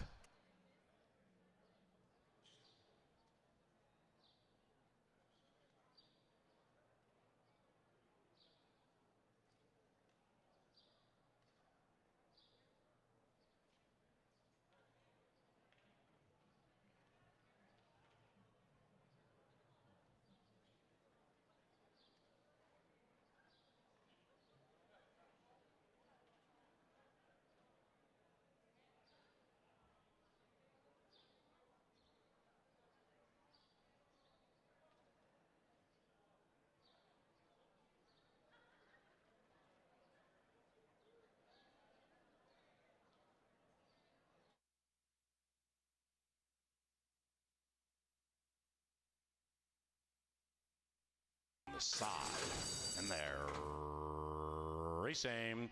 Perfect line out of the gate. Papa Rizzo, as usual, popped out of the gate beautifully, but Tempted Mission is faster under the wire for the first time. Tempted Mission, Papa Rizzo, Tempted Mission. They go like the wind around the first turn and have opened up 7 on the next 2. That would be Thought to the inside of Stagecoach Boys, quite content to be 8-9 lengths from that sizzling early pace. And around the corner they go. After that, we come way back to That's Not Funny, and the one behind that one is Casanova. 3 packs of 2 up the barn side, and now the pace setters slow down a tad. Tempted Mission to the inside of Papa Rizzo. Those 2 right together. Then we come back to Thought, who now is a clear third, 3 lengths, maybe 3.5 from the lead. Behind that is Stagecoach Boys, niggled at a bit by Constantino Roman, and Stagecoach Boys is putting his mind on running. That's Not Funny, the stablemate to Stagecoach Boys. He's also making a move in 5th. And after that, it's Casanova, 6 from front to back. And they all pack up at the top of the stretch. And here comes Stagecoach Boys. But his stablemate, That's Not Funny, is looking to win it with a whinny. That's Not Funny blows by Stagecoach Boys. Behind them is Thought, but That's Not Funny is giggling at this moment. Stagecoach Boys, he's not done. He's going to come back on the stablemate. 1-6 bookenders. That's Not Funny with the upset. And bragging rights on the shed row.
A battle down to the finish, and that's not funny. Gets the better of his stablemate Stagecoach Boys in the third. We will end this post time pick 4 in the fourth. It's going to be on the turf again. We got another quality group of 5. This time the fillies and mares get their go at the turf course, and in the fourth we don't have any scratches. I switched around a couple times on this. This is a versatile, classy little bunch, as I mentioned, and Swanage leads the way on the inside, and you would expect Swanage to maybe be leading the way for part of this one. There is quite a bit of pace in here, and Swanage likes to be dictating things up front. She did just so last time, hung on by a nose over Roland Blackout and Drayden Biz, who both came back to pick up victories. She's 7-1 right now, and Swanage looks to add a third win over our turf course in just 6 tries. There's a lot to like about her, and she should be a very fair price throughout things. If you think she can shake loose, and she might be able to, if Lock It Down and Desert Glow maybe back off a little bit and Latin Nikita runs the way that she has been lately. That's a lot of ifs and a lot of questions, but you get 7-1 if you want to find out. Latin Nikita next door just ran second to Diplomatica, and that filly has been on a tear this year. You don't lose a lot in defeat to her, and Latin Nikita kind of found her form again. She had been rounding back into things and has proven to be a big fan of this turf course as well in the past. She's 5-1, and Latin Nikita can improve on that second place finish. She was just a few lengths behind Diplomatica. The problem was that she was also a few lengths behind Gypsy Wife prior to that. She did come from off the pace that day. The pace should be a little bit quicker today, and that should set things up for Adamar Santos to place her where he wants to in the race and save a little for the lane at a good number. Lock It Down is a heavy morning line favorite, and right now she's 9-5, and Lock It Down is looking to extend her win streak to 4 in a row, all of them on Canterbury grass, and she is going to start for Esteban Martinez for the first time. Lock It Down has won both of those last 2 wire to wire, but the first one on June 7th, she came from just a touch off of it. Lock It Down is going to take a big step up the class ladder. That was my main concern with her, and because she does have those recent wins on the page, you would expect her to take money, and right now she is still 2-1, but Lock It Down needs to prove that she can take this up that class ladder, because she's got toughies to her inside and her outside, including speedy Desert Glow. Desert Glow is also looking to add her third win over a turf course, just like Latin Nikita. They have very similar records, but Desert Glow usually is pretty close to the front end, and I like the fact that she drew to the outside of the other 3 that I would expect to go with her. Desert Glow doesn't need to be on the lead. She's a little better when she's closer, so I wouldn't expect her and Lindy Wade to be too far out of it at any point. But with a smaller group like this, she can save a little bit of ground and stay close, and I thought she'd be fair. She's 9-2. I will definitely take that on a filly who has proven an affinity for our local course. Gypsy Wife on the outside won her first start over Canterbury grass and then came back last time for a 4th place finish. She was behind Latin Nikita and behind Desert Glow, but not by a whole bunch, and she missed the start that day. I mean, she came out of the gate, but took a little while to get rolling, a lot more time than she took on June 14th when she took that field wire to wire. But Harry Hernandez is back in the saddle. He'll look to get Gypsy Wife back on the winning track, and she has won a lot of races in her career, 6 for 30 to be exact, on your now 6-5 favorite. This will start another pick 5. They're 10% takeout wagers, and they are 50 cents for a minimum. That's it. Pick 3s, doubles, exactas, and trifectas, the other options in this upcoming 4th race. It'll go off in 8 minutes, but again, Kevin Gorg is on standby in the studio. Time to talk pick 5. They're heading out to the track now.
All right, the second pick 5 here. The late pick 5 starts in race 4.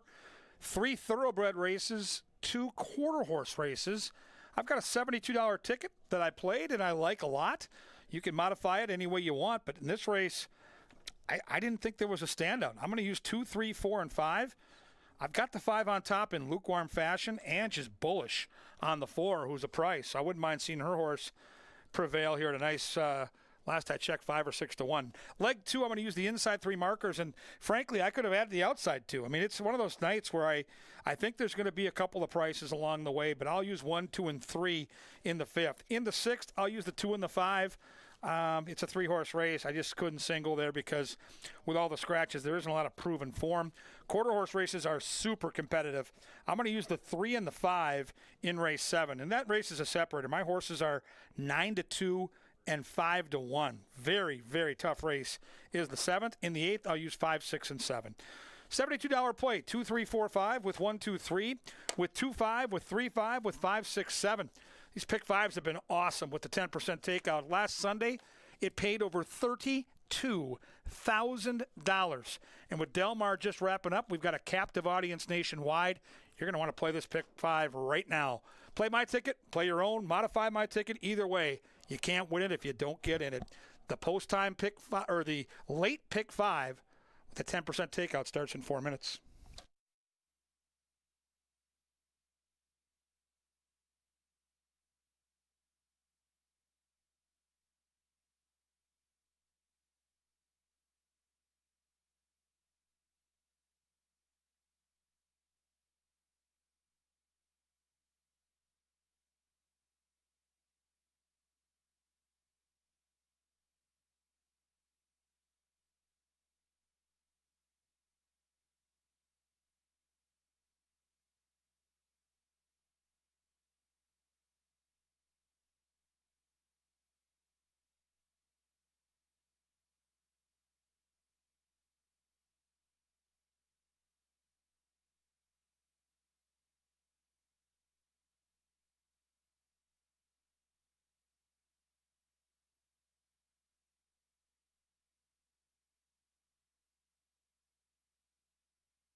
It is now post time for the fourth race at Canterbury Park. Last in, Gypsy Wife. And here they are. And they're racing. The quintet began as one, and Swanage, looking to win 2 in a row at 12-1, comes out of the gate speedily. Lock It Down, looking to win 4 in a row. This one is 3-2, and Lock It Down joins the Pace Brigade 1 and 3. They cornered together about 2.5 lengths clear from Latin Nikita, and that one now gives way to Desert Glow, and Gypsy Wife is about 5 lengths from the lead. So around the corner they go and up the Canterbury Park barn side, and Swanage pulls clear by 1.5 lengths. In second, Lock It Down by 1.5 lengths. After that, Latin Nikita, that one is attached to Desert Glow. They have a half mile to go, those 4 separated by 3, and right behind them tracking is Gypsy Wife. Into the far turn, Swanage trying to trigger an upset. Swanage still leads it and is to the inside of Lock It Down. Right behind them, Latin Nikita. Then we come to Desert Glow, looking for all that shine. Gypsy Wife is swinging into action quickly. Harry's pushing on Gypsy Wife, but here she comes about 3 lengths out of it, and now they come charging down the Canterbury Park turf course, and up goes a Lock It Down, blows right by Swanage. Behind them is Gypsy Wife, Latin Nikita, and after that, Desert Glow. They're into the final 150, and they're chasing Lock It Down. Lock It Down, razor sharp. Lock It Down looking to win 4 in a row, and winning 4 in a row is Locked Down.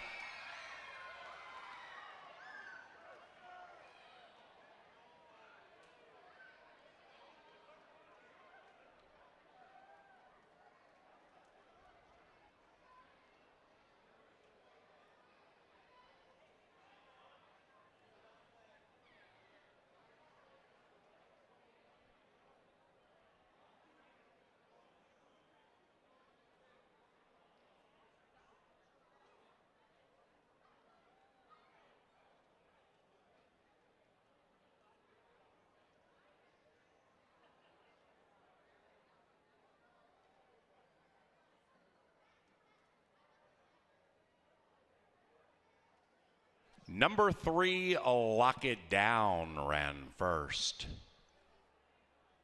Photo for the rest.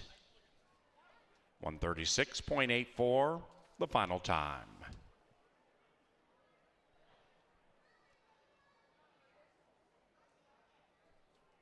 The numbers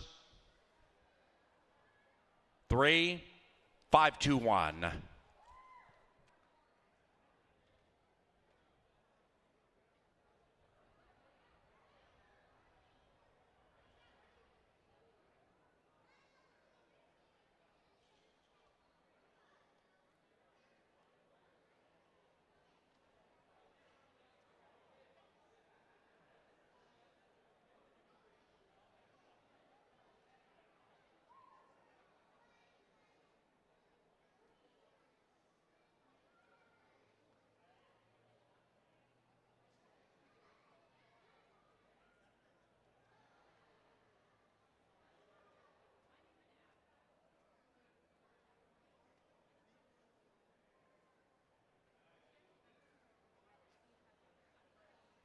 And the fourth race is official. The post time pick 4 paid $109.80 for 50 cents. On to the fifth race. No scratches, no rider changes to the fifth. And we have a pick 4. On the final 4 live races tonight, it's only 50 cents. The first pick 4 paid more than 200 to 1 on your wager. So play that pick 4 beginning about 22 minutes from now. Select the winners of races 5, 6, 7, and 8 and hit the pick 4.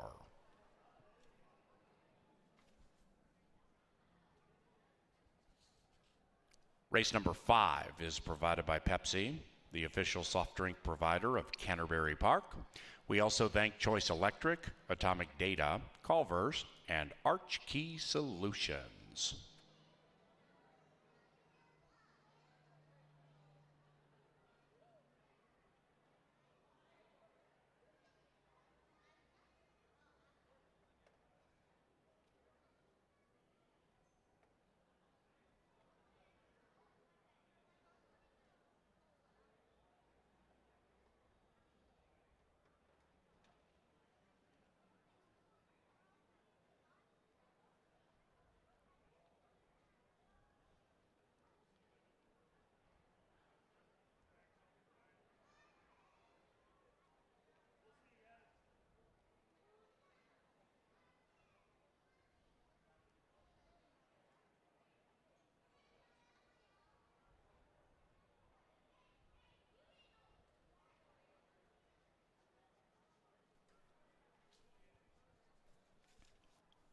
Victorious 4 consecutive times and undefeated in 2023.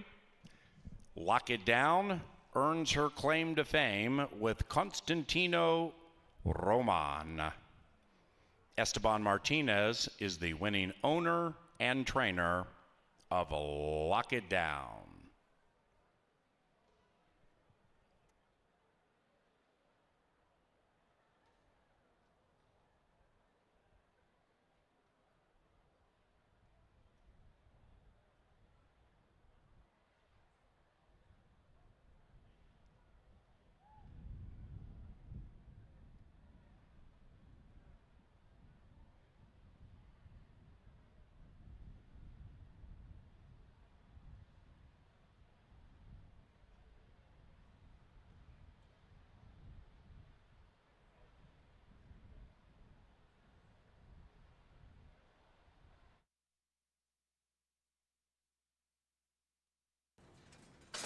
And they're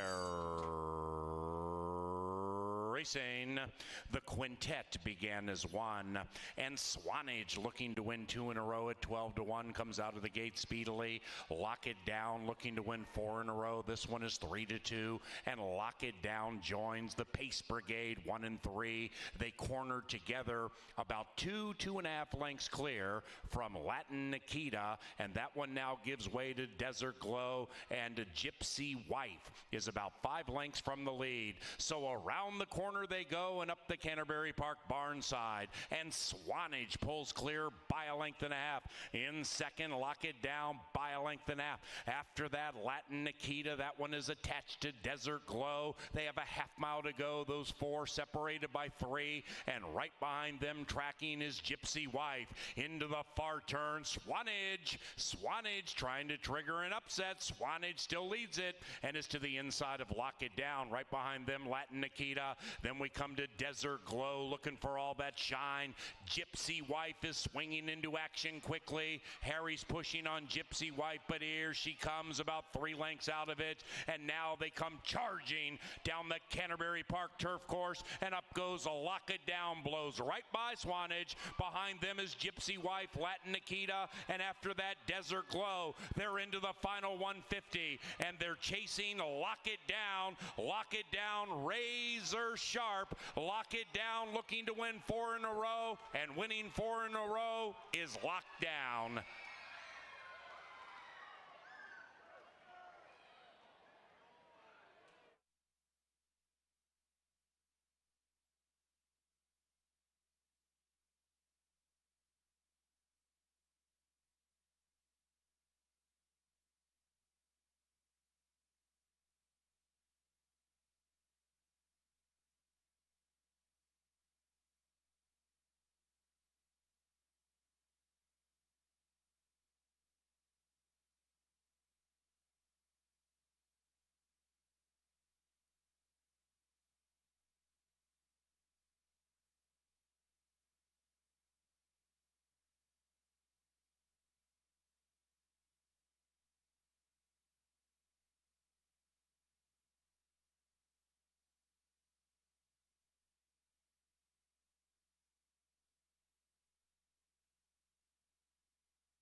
looking to sneak through on the inside, and here they come in the lid lifter at CBY. Allotrope trying to go gate to wire. Miss Polo bar to the inside means business outside of that boardwalk queen. Allotrope though, Allotrope bending challenges. Allotrope all the money.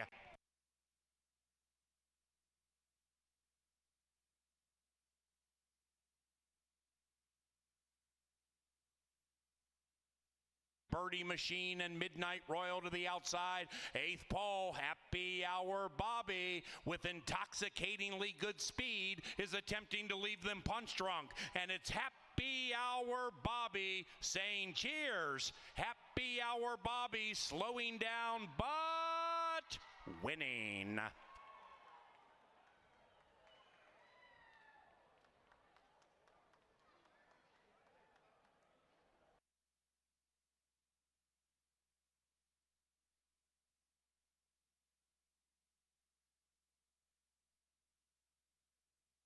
But his stablemate, That's Not Funny, is looking to win it with a whinny. That's Not Funny blows by Stagecoach Boys. Behind them is Thought, but That's Not Funny is giggling at this moment. Stagecoach Boys, he's not done. He's going to come back on the stablemate.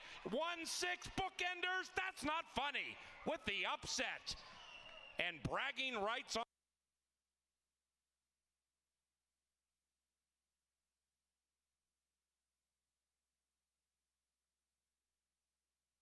right by Swanage. Behind them is Gypsy Wife, Latin Nikita, and after that, Desert Glow. They're into the final 150, and they're chasing Lock It Down, razor sharp. Lock It Down looking to win 4 in a row, and winning 4 in a row is Locked Down.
All right, welcome out to the paddock. We got a little wind going out here, but it feels good on this steamy night. So nice breeze. We'll keep an eye on the weather, but so far so good here. I know a lot of rain north of here, but we're still dry here in Shakopee. We've got a couple of really nice thoroughbred races still to go. We've got some quarter horse racing on the back end.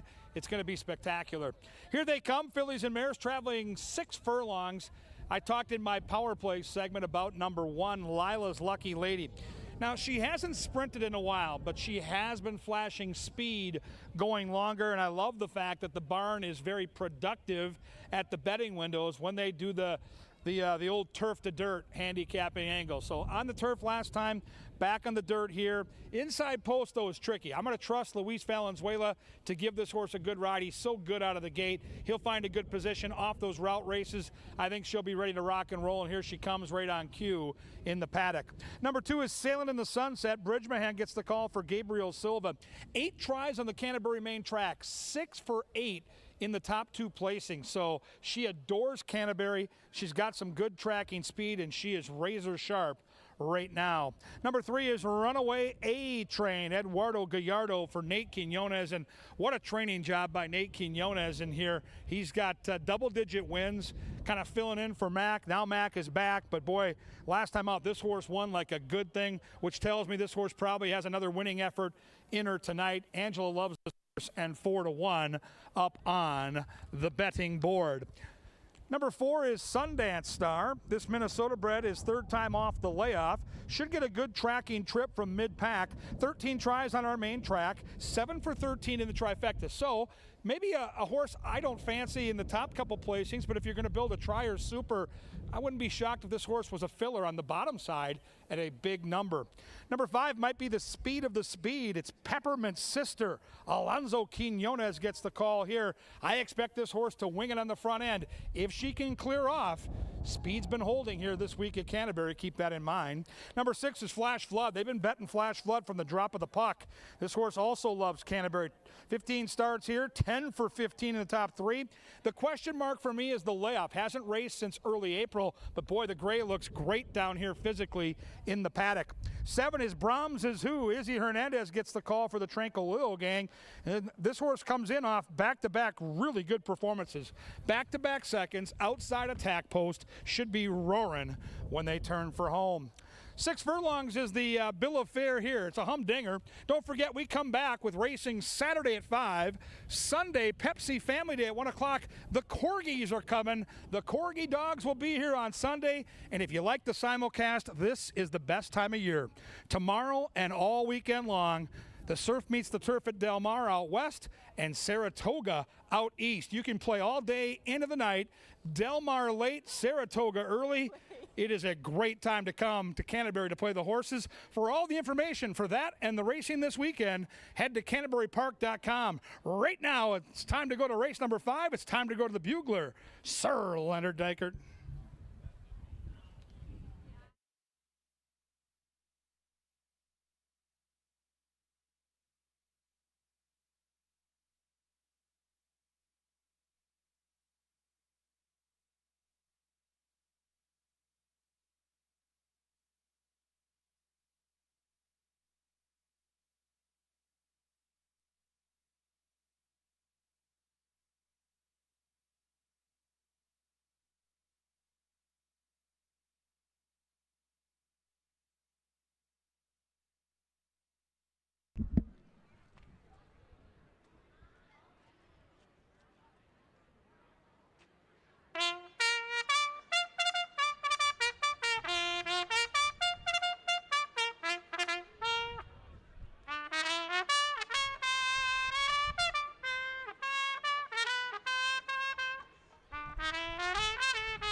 SLD, Sir Leonard Dykert, the best in the business. Thank you, Len. 5th race, 5 minutes from now. And we have no scratches. We have no rider changes. Good luck.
The late pick 4 is coming up shortly.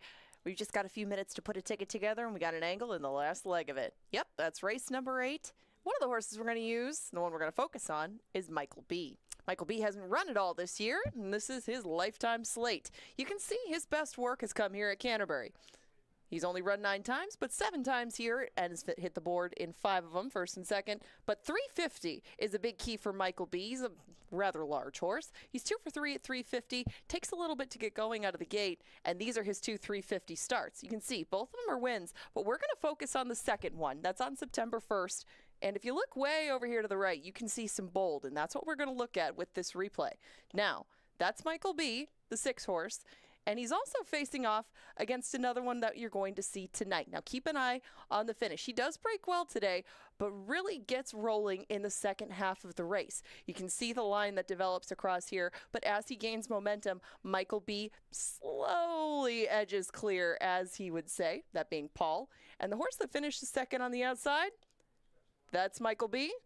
That's EO's Saving Interest. And these are a couple of the horses that we're going to be using in this late pick 4 to try to beat the likely favorite in the last.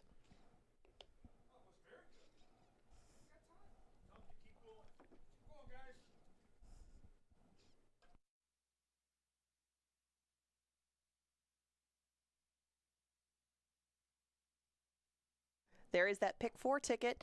It'll cost you $18, and that got changed around by race number 6. Now, in this 5th race, I opted with Kevin's play, Lila's Lucky Lady, and Runaway A-Train, who's frankly cold on the board, but should end up being your second choice by the time they get to the gate. I thought these two might be closer to the front end, and it looks like the pace might be solid, but not sizzling, so I'm going to stick with Runaway A-Train on top. 2 and 5 for me. Barnfield and Sarge's Sermon are the only two that have shown consistent speed in the past, and with the field reduced to the size that it is, I think that will be key in taking the 6th. And race 7 is the first of the 2 quarter horse races, and I stuck towards the middle of the gate with horses that ran behind Avery's Treasure and Darlin Hold On, who drops out of Stakes Company, and a race down south. 4, 6, and 7 for me in the last. We just talked about Michael B. We're going to take some shots against Relentless Flash in the hope that it might be a little bit longer than she would like to go ideally. Got very little time to make those pick 4s. They're just arriving at the gate.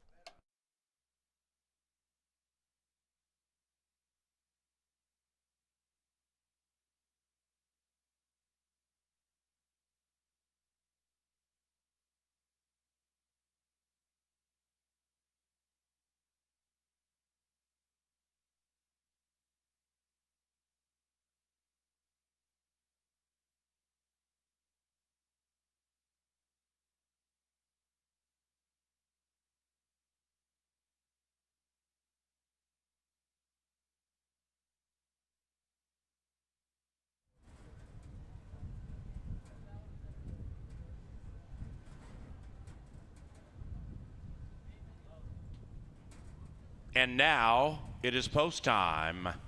It is post time for the 5th race, 5th of 8. Back to 5 p.m. Saturday, 1 o'clock Sunday for Family Day.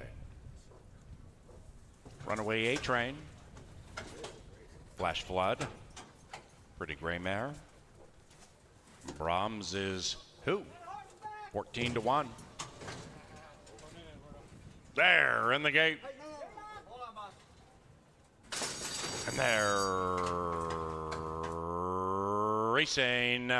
Runaway A-Train is out of the gate very, very quickly, and Runaway A-Train sets the pace to the inside of Sundance Star. Outside of that, we come back about a length to Peppermint Sister. Peppermint Sister beginning to rev up just about a half length from the lead. Flash Flood is in that clump, so Brahms is who is wide but making a move. Then we come to Sails in the Sunset, trying to win 3 in a row just off the heels of the pace-setting Runaway A-Train, and the one not part of that brigade is Lila's Lucky Lady, 7 lengths from front to back, and now they begin to sort themselves out, and Runaway A-Train is still in front. Flash Flood is being pushed on. After that, Sails in the Sunset, and Brahms is who?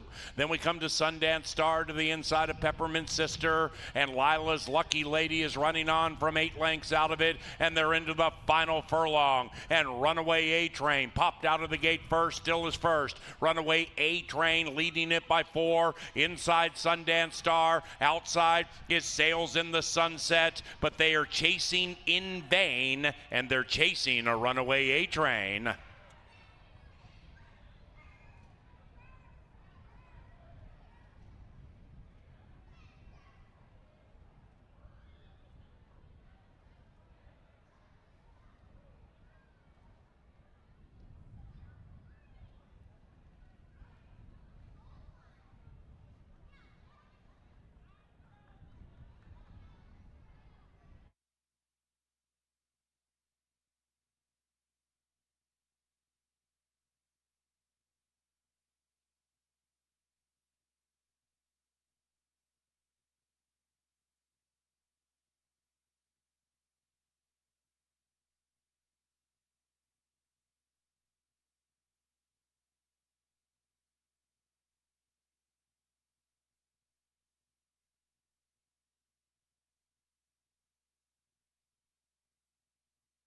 Three, Runaway A-Train first. 326 and a 4th place photo.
Fifth race official. 1390 for the double from race number 4. The pick 3 from race 3 paid $54.30. 3-2 exacta $17.70. And the trifecta 326 paid $43.80. Brahms is who fourth. And the superfecta paid $34.88 for a dime. Race number 6 is next. This one is not on the turf. It's on the main track. Main track for race number 6. And scratch numbers 1, 3, 4, and 7. Number 5, Sarge's Sermon, is ridden by Constantino Roman. So in the 6th race with the scratches, no superfecta, trifecta, or show wagering. Now entering the winner's circle, Runaway A-Train and Eduardo Gallardo. The winning owner, Linda Bush. And the winning trainer, Nate Quinones. Runaway A-Train is a 5-year-old bay mare by Bodemeister out of Stephen Jess, bred in Minnesota by the late Warren Bush.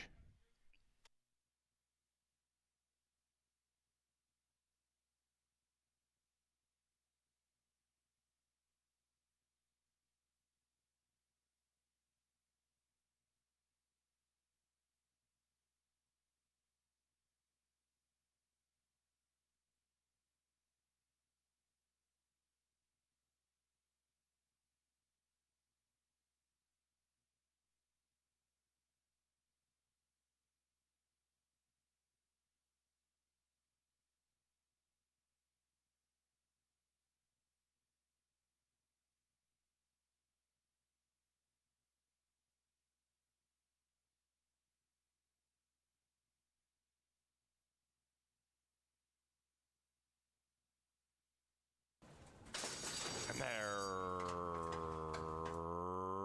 racing Runaway A-Train is out of the gate very, very quickly, and Runaway A-Train sets the pace to the inside of Sundance Star. Outside of that, we come back about a length to Peppermint Sister. Peppermint Sister beginning to rev up just about a half length from the lead. Flash Flood is in that clump, so it Brahms's Who is wide but making a move. Then we come to Sails in the Sunset, trying to win 3 in a row just off the heels of the pace-setting Runaway A-Train, and the one not part of that brigade is Lila's Lucky Lady, 7 lengths from front to back, and now they begin to sort themselves out, and Runaway A-Train is still in front. Flash Flood is being pushed on. After that, Sails in the Sunset and Brahms's Who. Then we come to Sundance Star to the inside of Peppermint Sister, and Lila's Lucky Lady is running on from 8 lengths out of it, and they're into the final furlong, and Runaway A-Train popped out of the gate first, still is first. Runaway A-Train leading it by 4. Inside Sundance Star, outside is Sails in the Sunset, but they are chasing in vain, and they're chasing a Runaway A-Train.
Kevin Gorg and the 8 train next to me, Angela Herman, who just touted that 5-1 shot. Great selection. And right now, Ange, we just talked about it as we watched that race unfold from the press box. Speed in this main track in the heat is a thing. Right. And I mean, it's not even, it's definitely the track too, but I mean, horses are just getting more tired chasing because of the weather, and it's not really cooling down that much.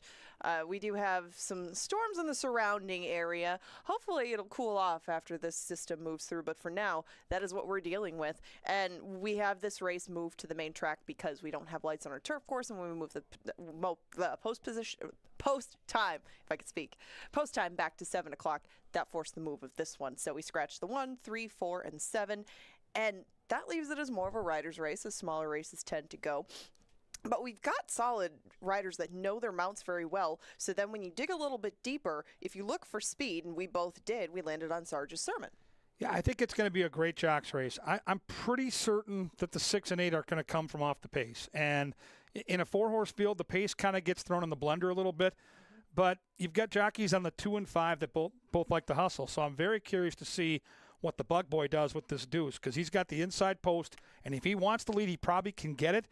But, you know, you were just talking about Constantino Roman and watching him in days gone by in Chicago riding. Yeah. He's pretty good out of the gate. Yeah. And I think they watch these races just like we do, and in this heat, it's super hard to make up ground. So I'm banking on the 5 making the front. I think between the 2 and 5, whoever can clear off wins the race. Now, if they both end up going and they hook up, then I think Kelsey's super live on this 8. That's very fair, and Make Noise usually is off the pace, but last time when they went a mile and 3/8, she just put him right on the lead. You know, if you sense that things are getting slow up front, and I'm sure she did, Make Noise got put in a position where he wouldn't be vulnerable to traffic, and he wouldn't be any sort of victim to a too slow a pace. He backed up a little bit, but that's not his usual style. So I think landing to the outside, having some horses to his inside that naturally show a little bit more pace, will put him in a more comfortable spot. Now, whether it's ideal for the setup of the race remains to be seen, but I think that we'll see maybe Make Noise revert to some of the tactics that he's used in the past, and it's been closer at the end. I just think that also encompasses Beat the Heat, and to a degree Barnfield. I think Barnfield of those 3 is the most versatile. That's why I included him on my tickets, but I just think that the scratches hurt the outside too more than they hurt the inside too, so that's the way I went. Yeah, and, you know, Barnfield's an interesting study because last time out against Furry Cap, nobody had a chance. That horse is so fast. Been running buyer figures now in the 90s. So 5th beaten 13 doesn't tell the story. But if you go back a start to back on June the 10th, it was a muddy track here. But this horse sat off some pretty fast fractions on a thick, heavy track and made a nice move into the stretch. So that, I think, tells you this horse will be closer. And with the post draw, I think there's no doubt Barrios Lopez is going to put this horse in the race early. Well, and knows Sarge's Sermon, too. Daler's been aboard him for his last 3 starts and got a win in a couple of seconds on him. So, I mean, if there's something to be said for knowing your competition, he certainly knows Sarge's Sermon quite well. But I didn't like the way that they drew. I ended up taking it 5-2 because Sarge's Sermon landed to the outside of Barnfield. Though, the last time that you did see him winning, it was on the turf at Turf Paradise, where he was in amongst the pace basically the entire way. When Barnfield falls a little bit further behind, and he probably won't tonight, then it seems to be his preference. But does it bother you at all that he's on the inside, or do you think that really in a field of 4, it's not going to matter too much? I don't think the inside post or the outside post is going to matter in a field this small. I think they're going to separate in a couple packs at 2. I'm really curious what the betting here on this 6, who looks great in the paddock. Beat the Heat looks outstanding physically. He's an Obango horse. He's an 8-year-old. And it's third off the layoff, and it's a long layoff. It's third time back off, not racing since December of 2021. If you go back to those dirt races at Canterbury in the summer of 2021, this horse wins easy. I mean, that race against Lord Dragon, he's off by 5 when they turn for home. So we'll see how that horse runs. But, I think this horse, because of the betting, is a concern. Yeah, the back class is there, and Beat the Heat did open up with all of the money. It's just been a long time ago. I mean, I've got great notes from him from the past, and especially on our main track. I mean, this was what he was doing well, but numbers don't always lie either, and he's still 1 for 21 on dirt as opposed to 4 for 10 on turf. So until Beat the Heat can figure out how to keep himself both closer and like dirt a little bit more, I got to use him underneath, especially at 9 to 5. And there's a big bunny rabbit out there wearing that 8 saddlecloth. Gorgeous gray. Kelsey's got a really good-looking horse. Hey, only 4 here, but this is a separator if you're alive in some of the horizontal wagers like the pick 5. And don't forget, races 7 and 8 are quarter horse dashes, and they're wide open. Super fun betting races. So right now, get your bets in It's the final pick 3 of the night. It's a 4-horse field, and a reminder, we're at 1 mile on the main track. Angela and I will be back to take you through the late daily double with those snappy cues.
They've reached the gate, and it is now race time. Barnfield and Sarge's Sermon, each 8-5, make noise 2-1. And Beat the Heat, the next one in, 4-1.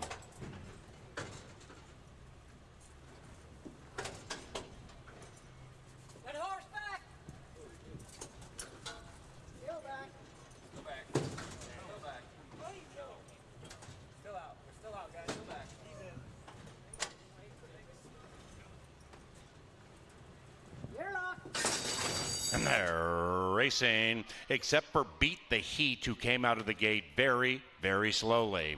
Make Noise is the first equine athlete to strike the front. That's the white horse with Kelsey to the outside. And Make Noise grabs the lead around the turn. Make Noise leads it by 1.5 with 6.5 to go. Barnfield is right behind that one. And to the inside of Sarge's Sermon, who's sharp. Then we come back to the slow beginning, Beat the Heat. That one is settled in 6 lengths behind the white horse. Make Noise leading it by 2. And the white horse carrying Kelsey leads it with 5/8 to go. After that, Sarge's Sermon, the same margin clear from Barnfield, who now is joined by a recovering Beat the Heat. And the 4 still are separated by 5, and they have 4 to go, and they're chasing the 8. That is Make Noise leading it by 2. In second is Sarge's Sermon, and now they all begin to cut. Barnfield 6 lengths out of it. Beat the Heat shaken up hard by Carlo Lopez. And Make Noise is doing exactly that. Make Noise effortlessly has run away by 5. Make it 6. Make Noise, this white blur, leads it with 1/4 mile to go, and that margin has been bumped to 8. Sarge's Sermon is next. After that, we have Barnfield and Beat the Heat to the inside. They're inside the final furlong, and Make Noise in loud fashion is gone. Make Noise and Kelsey Haar dominate.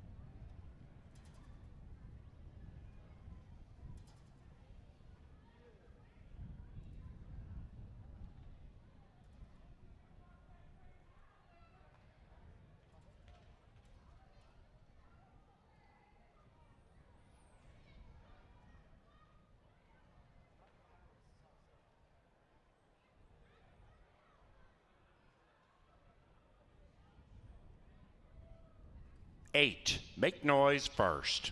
8-2-6-5, hold them all.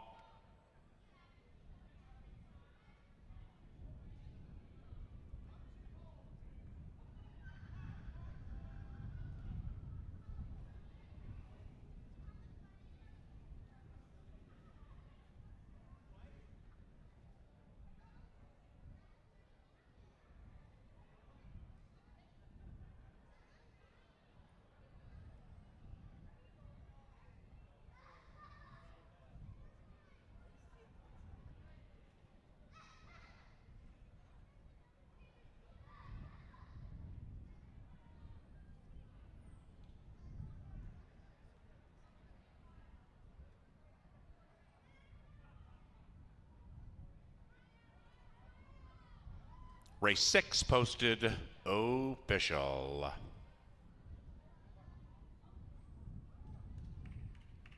Pick 5 paid $581.50.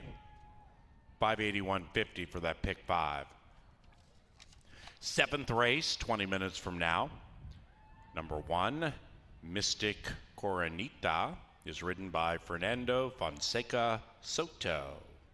Number 5, Saturday Night Gamble, is picked up by Ramiro Garcia.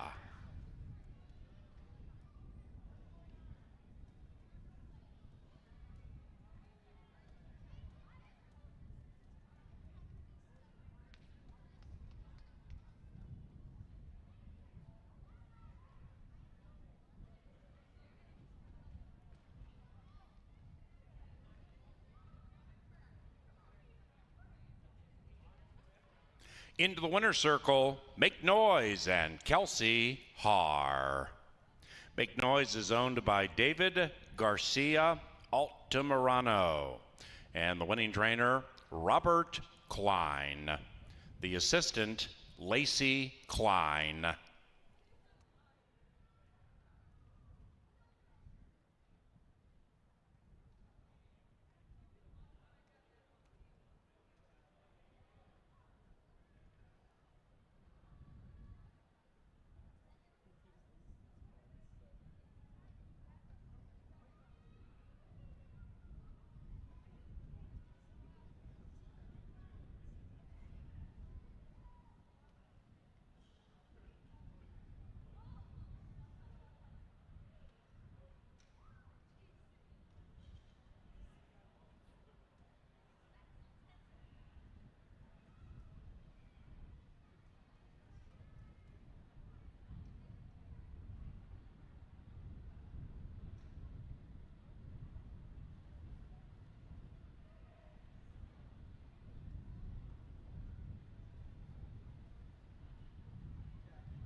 And they're racing, except for Beat the Heat, who came out of the gate very, very slowly.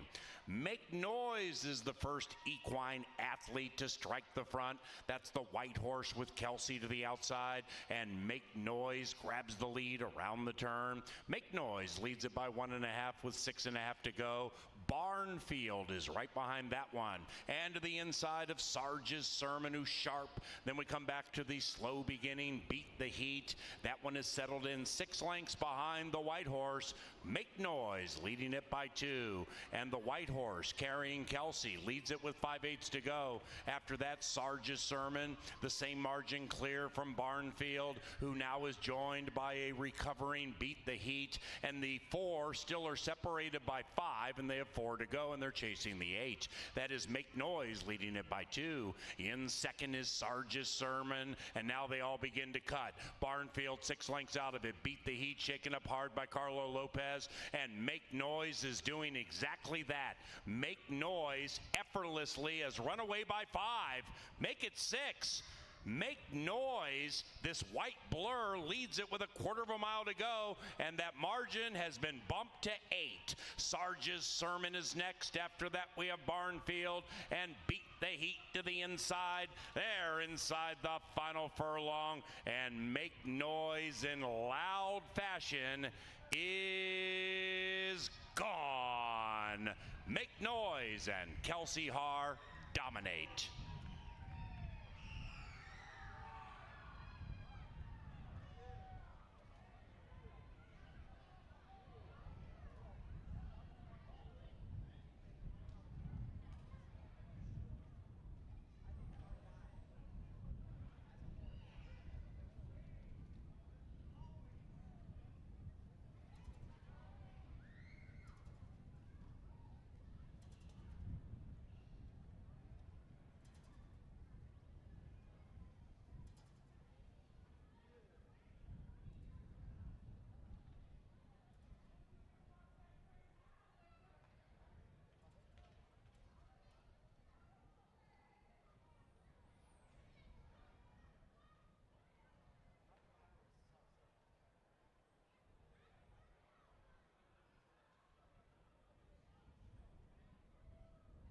Eight, Make Noise first. 8-2-6.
Welcome back to the studio. We get set for the late double featuring the quarter horses, and tip of the hat to Kelsey Haar. She's been paying attention and realizes that speed's good. Everybody else just let her go out there and 25 and change, and Angela, the race was over by the time they got to the barn side. Yeah, it's been that kind of track, and when you get that kind of fraction with a horse who has proven to have some back class and likes the dirt a little bit, I mean, it just looked a little bit easy from the front end. So crushed them. Yeah, she crushed them. Yeah, drew away. And, I mean, coming off that 1 3/8 race, like you said, or 7/8, she was going to have a lot of gas in the tank, and she certainly did. Drew away as they pleased. And another mild upset in the pick 5. This thing's going to pay, especially with these 2 quarter horse races, Angela. You know, when you see maiden right away, you know that no one's won a race. And then you look at the numbers these horses are running. This feels like a race where literally anything could happen. You just don't have enough to go on, do you? And you have horses that have dipped their toes into stakes, maybe 1 or 2 races apiece. Watching some of the replays and seeing what little things could happen in this, and also keeping in mind just where we play best on our track, we're going to have a horse that's very heavily bet on the rail in Mystic Coronita, but the rail is just not a great place typically in quarter horse races. We should mention that there's a couple of jockey changes in here. Fonseca Soto was listed on the 5, will now ride the 1, and Garcia is on the 5 in here. And we end up on the same horse. We both like Saturday Night Gamble. But what do you like about this gelding? Because he's got a couple of starts to him. Started off very ambitiously in a futurity, but last time finished second behind Avery's Treasure at a big number that we won't see today.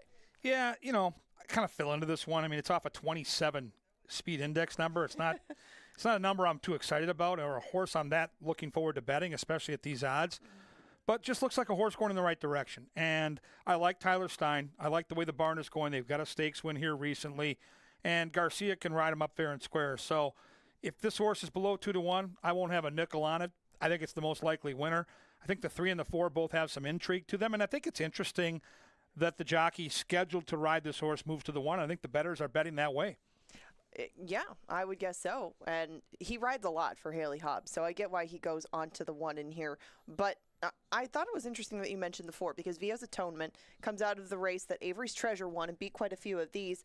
And Via's Atonement was taking a lot of money up until they got into the gate. There were 2 first-time starters from the barn in there, and Via's Atonement was one that I had put underneath. I had taken the stablemate, but this one took a lot of action leading up to things. Didn't break very good. Toss that one out. Just needed the start, and Via's Atonement had been working well enough where you'd think that if you get another try and you get it at a bigger price, and right now you're getting a slightly bigger price, I would be very interested to put this horse at least in some plays. You don't have to use her on everything. Maybe she can't run at all, but she's got to show more than she did at first asking. And if you get 6-1 on her and you get 6-1 on Darlin' Hold On, they would both be very interesting to me. Do you give the 3 much of a shot in here? I know 8th, 6th, and 6th, but maybe some progression for this filly? Listen, I've got her in 2nd, so I think she has a big chance. And it's Olmsted, it's Escobedo, and it's a horse that's had trouble in all 3 starts. So both the 3 and the 4 with a clean trip can absolutely win the race. The other horse I want to ask you about is Kathy Wagon. New shoe in play right now in the saddling enclosure. Yeah, shoes. Superstats Dave, who runs that awesome tip sheet, has been red hot here for like 3 weeks. He has the horse. And then I started looking a little deeper. This horse has had trouble in back-to-back races. The one race where this horse did not have trouble, this Minnesota bred was facing open company from the rail at Remington, where they run quarter horse races that are better than these, and beaten only a length after flashing speed. I think the 2 is super interesting. That's fair enough. The rail plays a lot better at Remington than it does here, but she got out well in that 250-yard race and really only started falling back at the end. I know that getting back in with Minbreds is going to help yet again, but I thought that the move from the stakes company to the maidens might push her head a little bit, and it really didn't. She fell back, and I think the 300 yards is going to help her more than some others. She did show speed that day as well from the inside. Avery's Treasure put a hurting on a lot of these, to be quite frank. I mean, he just drew away at the end. And if you take that horse out of the mix, a lot of these look a lot better, including Saturday Night Gamble. So I see why you might like Kathy Wagon. Maybe even shorter for her, though, would be more appealing to me with her as opposed to one of her stablemates. And Kathy Wagon drew inside again. So until she gets a better set of circumstances, I got to take some other horses on top. You do get 10-1, though, and stranger things have happened on this track. She could find her way out from that inside post, but I'm still going to wait for a different day and a different spot with her. Paul Allen selects the 6, who's taking money. First-time starter, Vic Hansen. Get the Frankinator, who's really good in the saddle. What do you make of the betting so far and Paul Allen's tout? I'm a little surprised, frankly, that he's 2-1. I mean, by all the will pays, this should be the field's longest shot, but somebody likes what they've seen out of this one.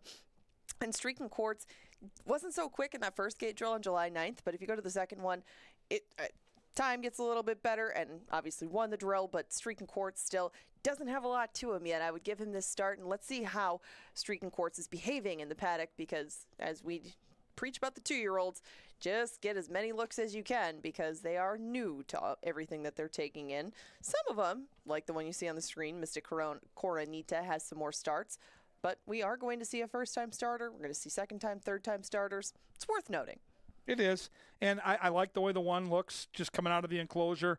Well, very poised. This is career start number 5. That's a big advantage against some of these lightly raced horses. And here's the horse with all that trouble. I mean, if you play Canterbury on a regular basis with the quarter horses, this trainer and this jockey the last couple of summers have absolutely dominated. Escobedo for Olmsted. Trouble in all 3 starts. So I think the 3 has some upside here, and it's anytime you get Olmsted over 2-1, you have to give the horse a look. Yeah, I put Darlin Hold On in third, but 6-1, frankly, is cold for an Olmsted trainee. I mean, you would not expect to see that. I'm sure won't, but Darlin Hold On also needs to get out of the gate a heck of a lot better. I mean, bumped, steadied, forced in, stumbled. Sometimes those patterns go a little bit longer before they really break themselves, but I'm surprised that 6-1 is the price you're getting. That's not going to stick. But Darlin Hold On stands as much chance to improve it as anybody. And when they're 2, you never know when they're going to take that big step forward. So I guess if that is what you're looking for, is value on an Olmsted runner, you find it with Darlin Hold On, but it might not last. Big, strong-looking horse for the 4 for Ed Ross Hardy. Vios Atonement. You talked about this horse already. The debut was a disaster. Not the horse's fault, probably. She got bumped. She veered. Yeah. It was a mess. You draw a line through that start. And Olmsted's been good Ed Ross Hardy's been good second time out of the blocks. 27 starts, 15%. ROI of $2. There's something tells me the 4 is going to run a big race. Yes, exactly. I would absolutely be on board with you, and I will take that 10-1. Vio's Atonement has more than we've seen and was live on the board at first asking. Now let's get towards the outside of the gate, because we have a couple of horses that we haven't mentioned yet.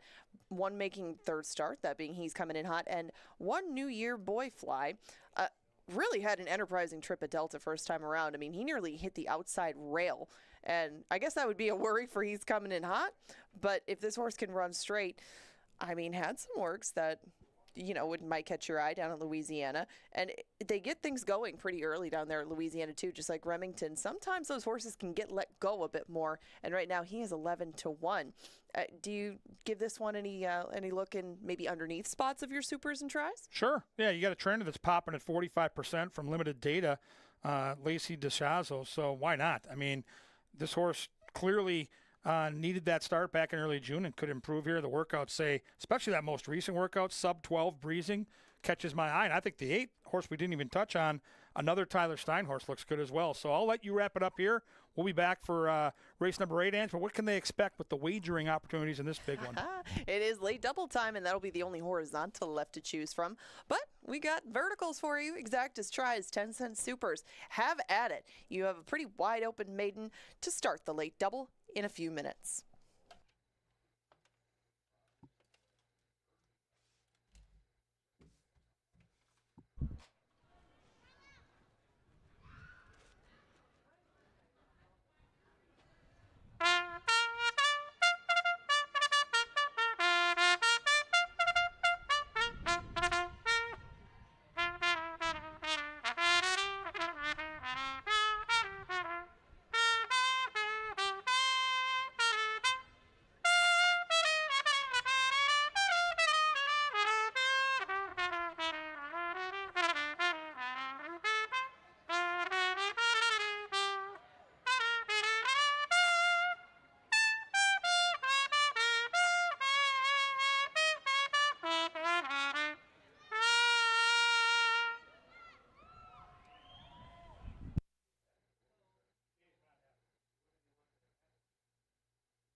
It is now post time.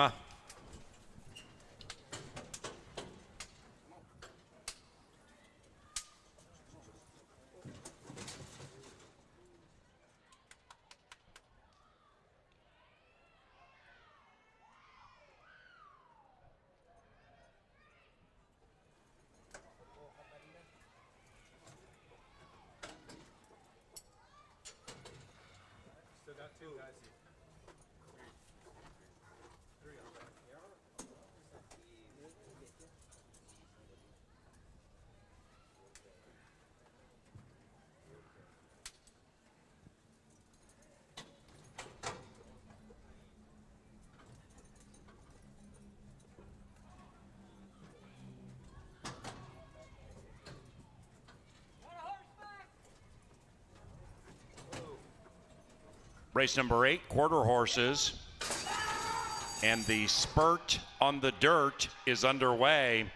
Fanatic comes out fast to the inside. The 3, My VGW Hero, is firing. And outside of that, it is EOS Saving Interest. But it is that 3, My VGW Hero, prevailing. Ooh.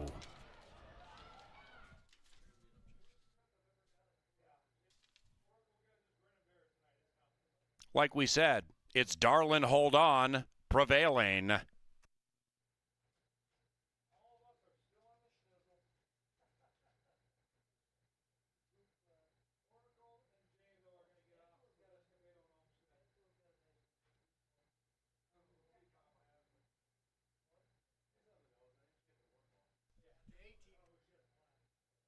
Steward's inquiry, please hold all tickets.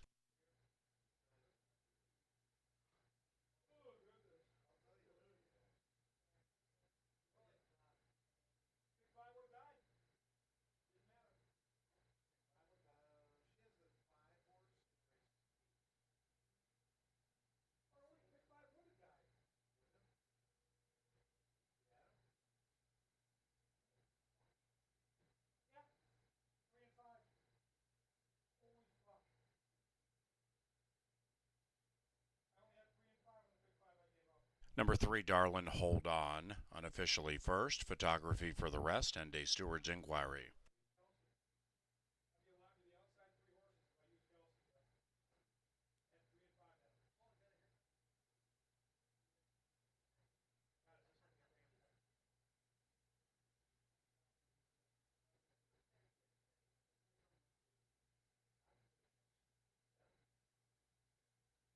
We also have a jockey's objection. The rider of number 7 has claimed foul against the 4. So we have a steward's inquiry, a jockey's objection, and a photo underneath Darlin' Hold On. TV monitors to monitor what the judges are looking at.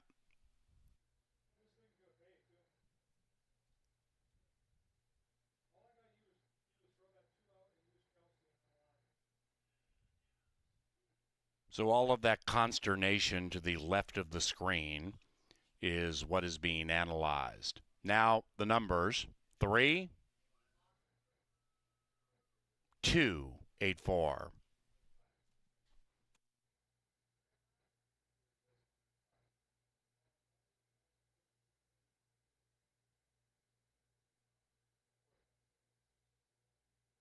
The top 3 finishers, Darlin' Hold On, Kathy Wagon, and He's Coming In Hot, they are clear of any potential change. Now, number 4, VOS Atonement, is under scrutiny.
In the winner's enclosure, Darlin Hold On and Edwin Escobedo. The winning owners, Paul Ludeman and Blinkers Off Racing. Also, Gerald Decker and Corey Wilmus. And the winning trainer, Jason Olmstead.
Ladies and gentlemen, number 4 VOS Atonement has been disqualified from 4th and placed last.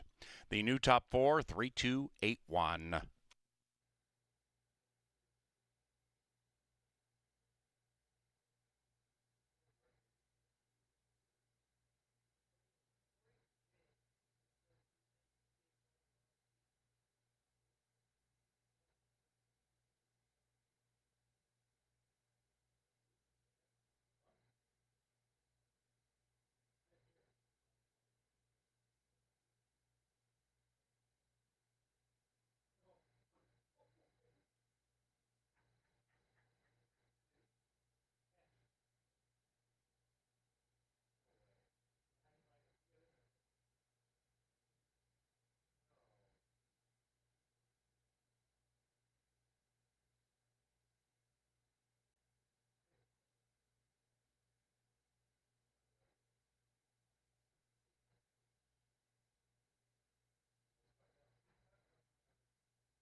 Quarter horses, and the spurt on the dirt is underway.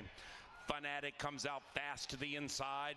The 3, My VGW Hero, is firing, and outside of that, it is EOS Saving Interest, but it is that 3, My VGW Hero, prevailing. Ooh.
didn't need the 1400.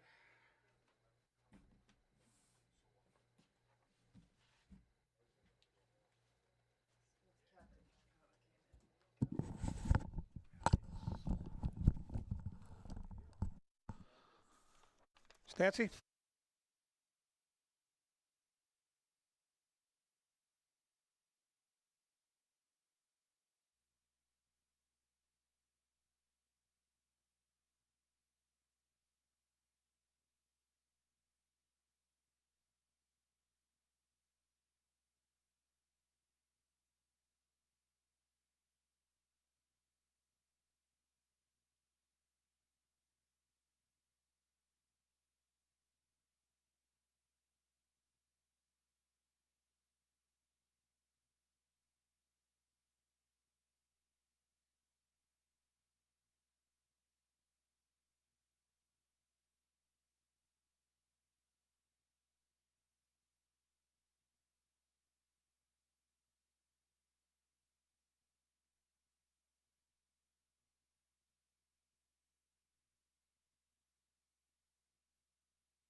Well, Angela Herman and I are back. We talked about a wide-open quarter horse race, and boy, it lived up to the hype. Escobedo, Jason Olmstead, we talked about that. 5-1. It's unbelievable, right? It's one of those maiden races that looked wide open on the betting page, and it played out that way. These pick fives with the 10% takeout, once again, are overpaying. I missed the four-horse field. I had half the field and couldn't get to Kelsey, which is going to cost me dearly because I would have been alive to 5, 6, and 7 here. And I think the 4 has an outside chance to upset the apple cart, but I'm pretty certain the winner here comes from one of those outside 3 posts. Let's handicap it together. Look. What do you think, Ange? Well, we both have the same horse on top, and Michael B is the angle horse tonight. And it's just because of the body of work that he put up last year, especially the longer the distance they go. 350, I think, is going to be a test for some of these, and maybe not their ideal distance. Some of them really like it, and one of them is Michael B. The other one, EO Saving Interest, are my top, well, 2 of my top 3 picks. I put Relentless Flash in the middle, but I mean, I like Michael B because he drew to the outside and because he's a little bit more fresh. Has some speedy works leading into this, but 350 was my main draw. Yeah, I get it. And, you know, part of why I think the 5 is going to be tough to beat is looked like a horse that was limited distance-wise until last time out. I really thought that was a good race at 400 yards last time. Now, the index number didn't come up back big at 67, down from a 93. But just knowing who EO's Whiskey Girl is and Beep Beep Rev Rev, I mean, let's be honest. If either one of those horses is in this race, they're 2 to 5 or lower. So this horse was right there with them. It's Escobedo and Olmstead. I mean, how many times we got to get beat over the head with these connections? Like, listen, this is the horse to beat. I know the distance is probably not the ideal distance for her, but I think she'll be on the lead, and I think that's going to be a problem. I agree that she'll be on the lead, but you kind of hit the nail on the head. 300, 250, 330, 300, all her best races, and they're going to ask her to go 350 tonight. Just it's the spot that came up. And Relentless Flash, even though she is a 2-time winner, and yes, she's performed well over our track, was a horse that I thought was worth trying to beat just because of the distance and because she's surrounded by horses who like it. And EO's Saving Interest won last time himself, did so against non-twos going 300, but was moving away at the end of things. EO's Saving Interest has already won at the distance, has a couple of seconds, and seemed to get better as the year went on, so I wouldn't be surprised to see improvement again in his 4-year-old year. There's our charged Michael B on the screen right now. Looks fantastic, by Yes. the way. I do like our 6. Prancing around. Our 6 looks fantastic out in the walking ring, and it is my top pick. I fear the 5 big time, and I believe in the light bulb theory. I've believed in it for a long time with the thoroughbreds. We'll see how it plays out with the quarter horses. Here's a horse that was 0 for 11 in El Galito that just freaked last time.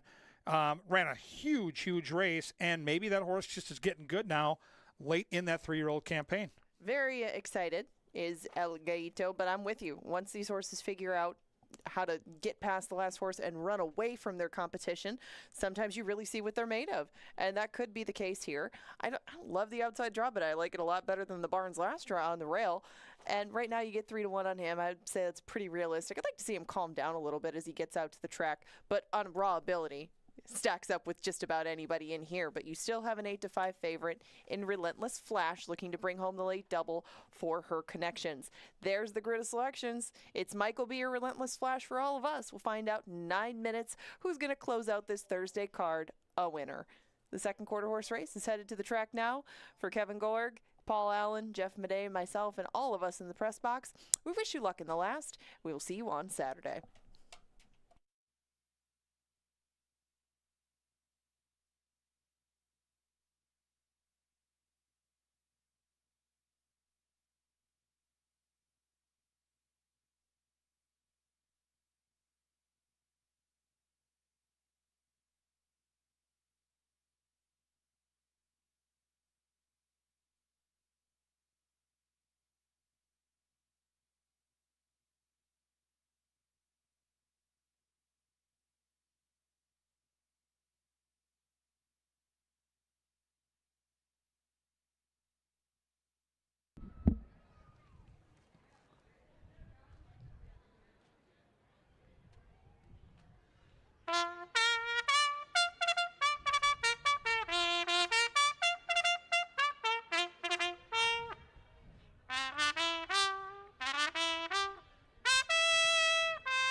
Sir Leonard Dykert with the call to the post brings them onto the track for the 8th race, and we are just about 5 minutes from it.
It is now post time for the 8th race.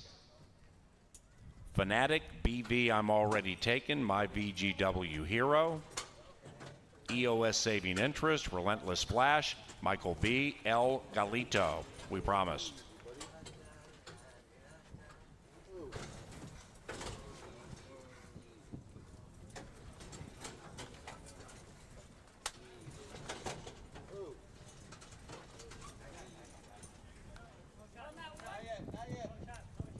Dickie Bob goes in.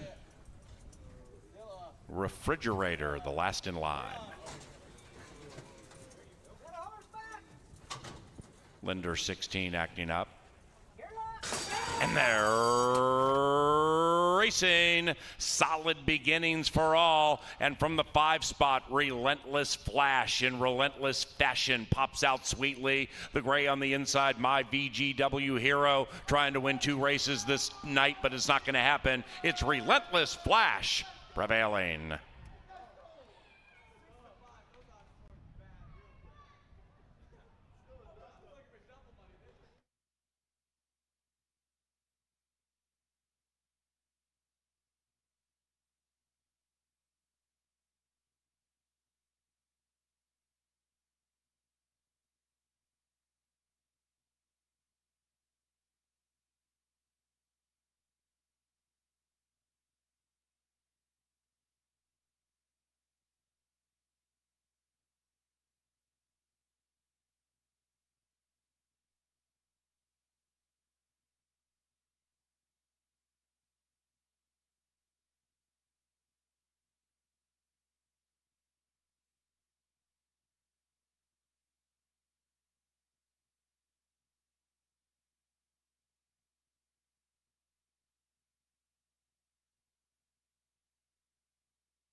And Thursday is official. Trifecta paid $16.75. It was chalk all odds from the baseball pool envelope. Double paid $10.50. Final pick 3, $60.70. Final pick 4, $200.85. Both pick 4s this evening paid decently. Likewise for the pick 5s. This one paid $703.50. 5-3 exacta, $11.30. Number 5, Relentless Flash, first. We promise.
Now entering the winner's enclosure, Relentless Flash and Edwin Escobedo. The winning owner, Tom Maher, and the winning trainer, Jason Olmstead. Ladies and gentlemen, racing resumes Saturday at Canterbury Park at 5 o'clock. If you're leaving the racetrack, please drive safely.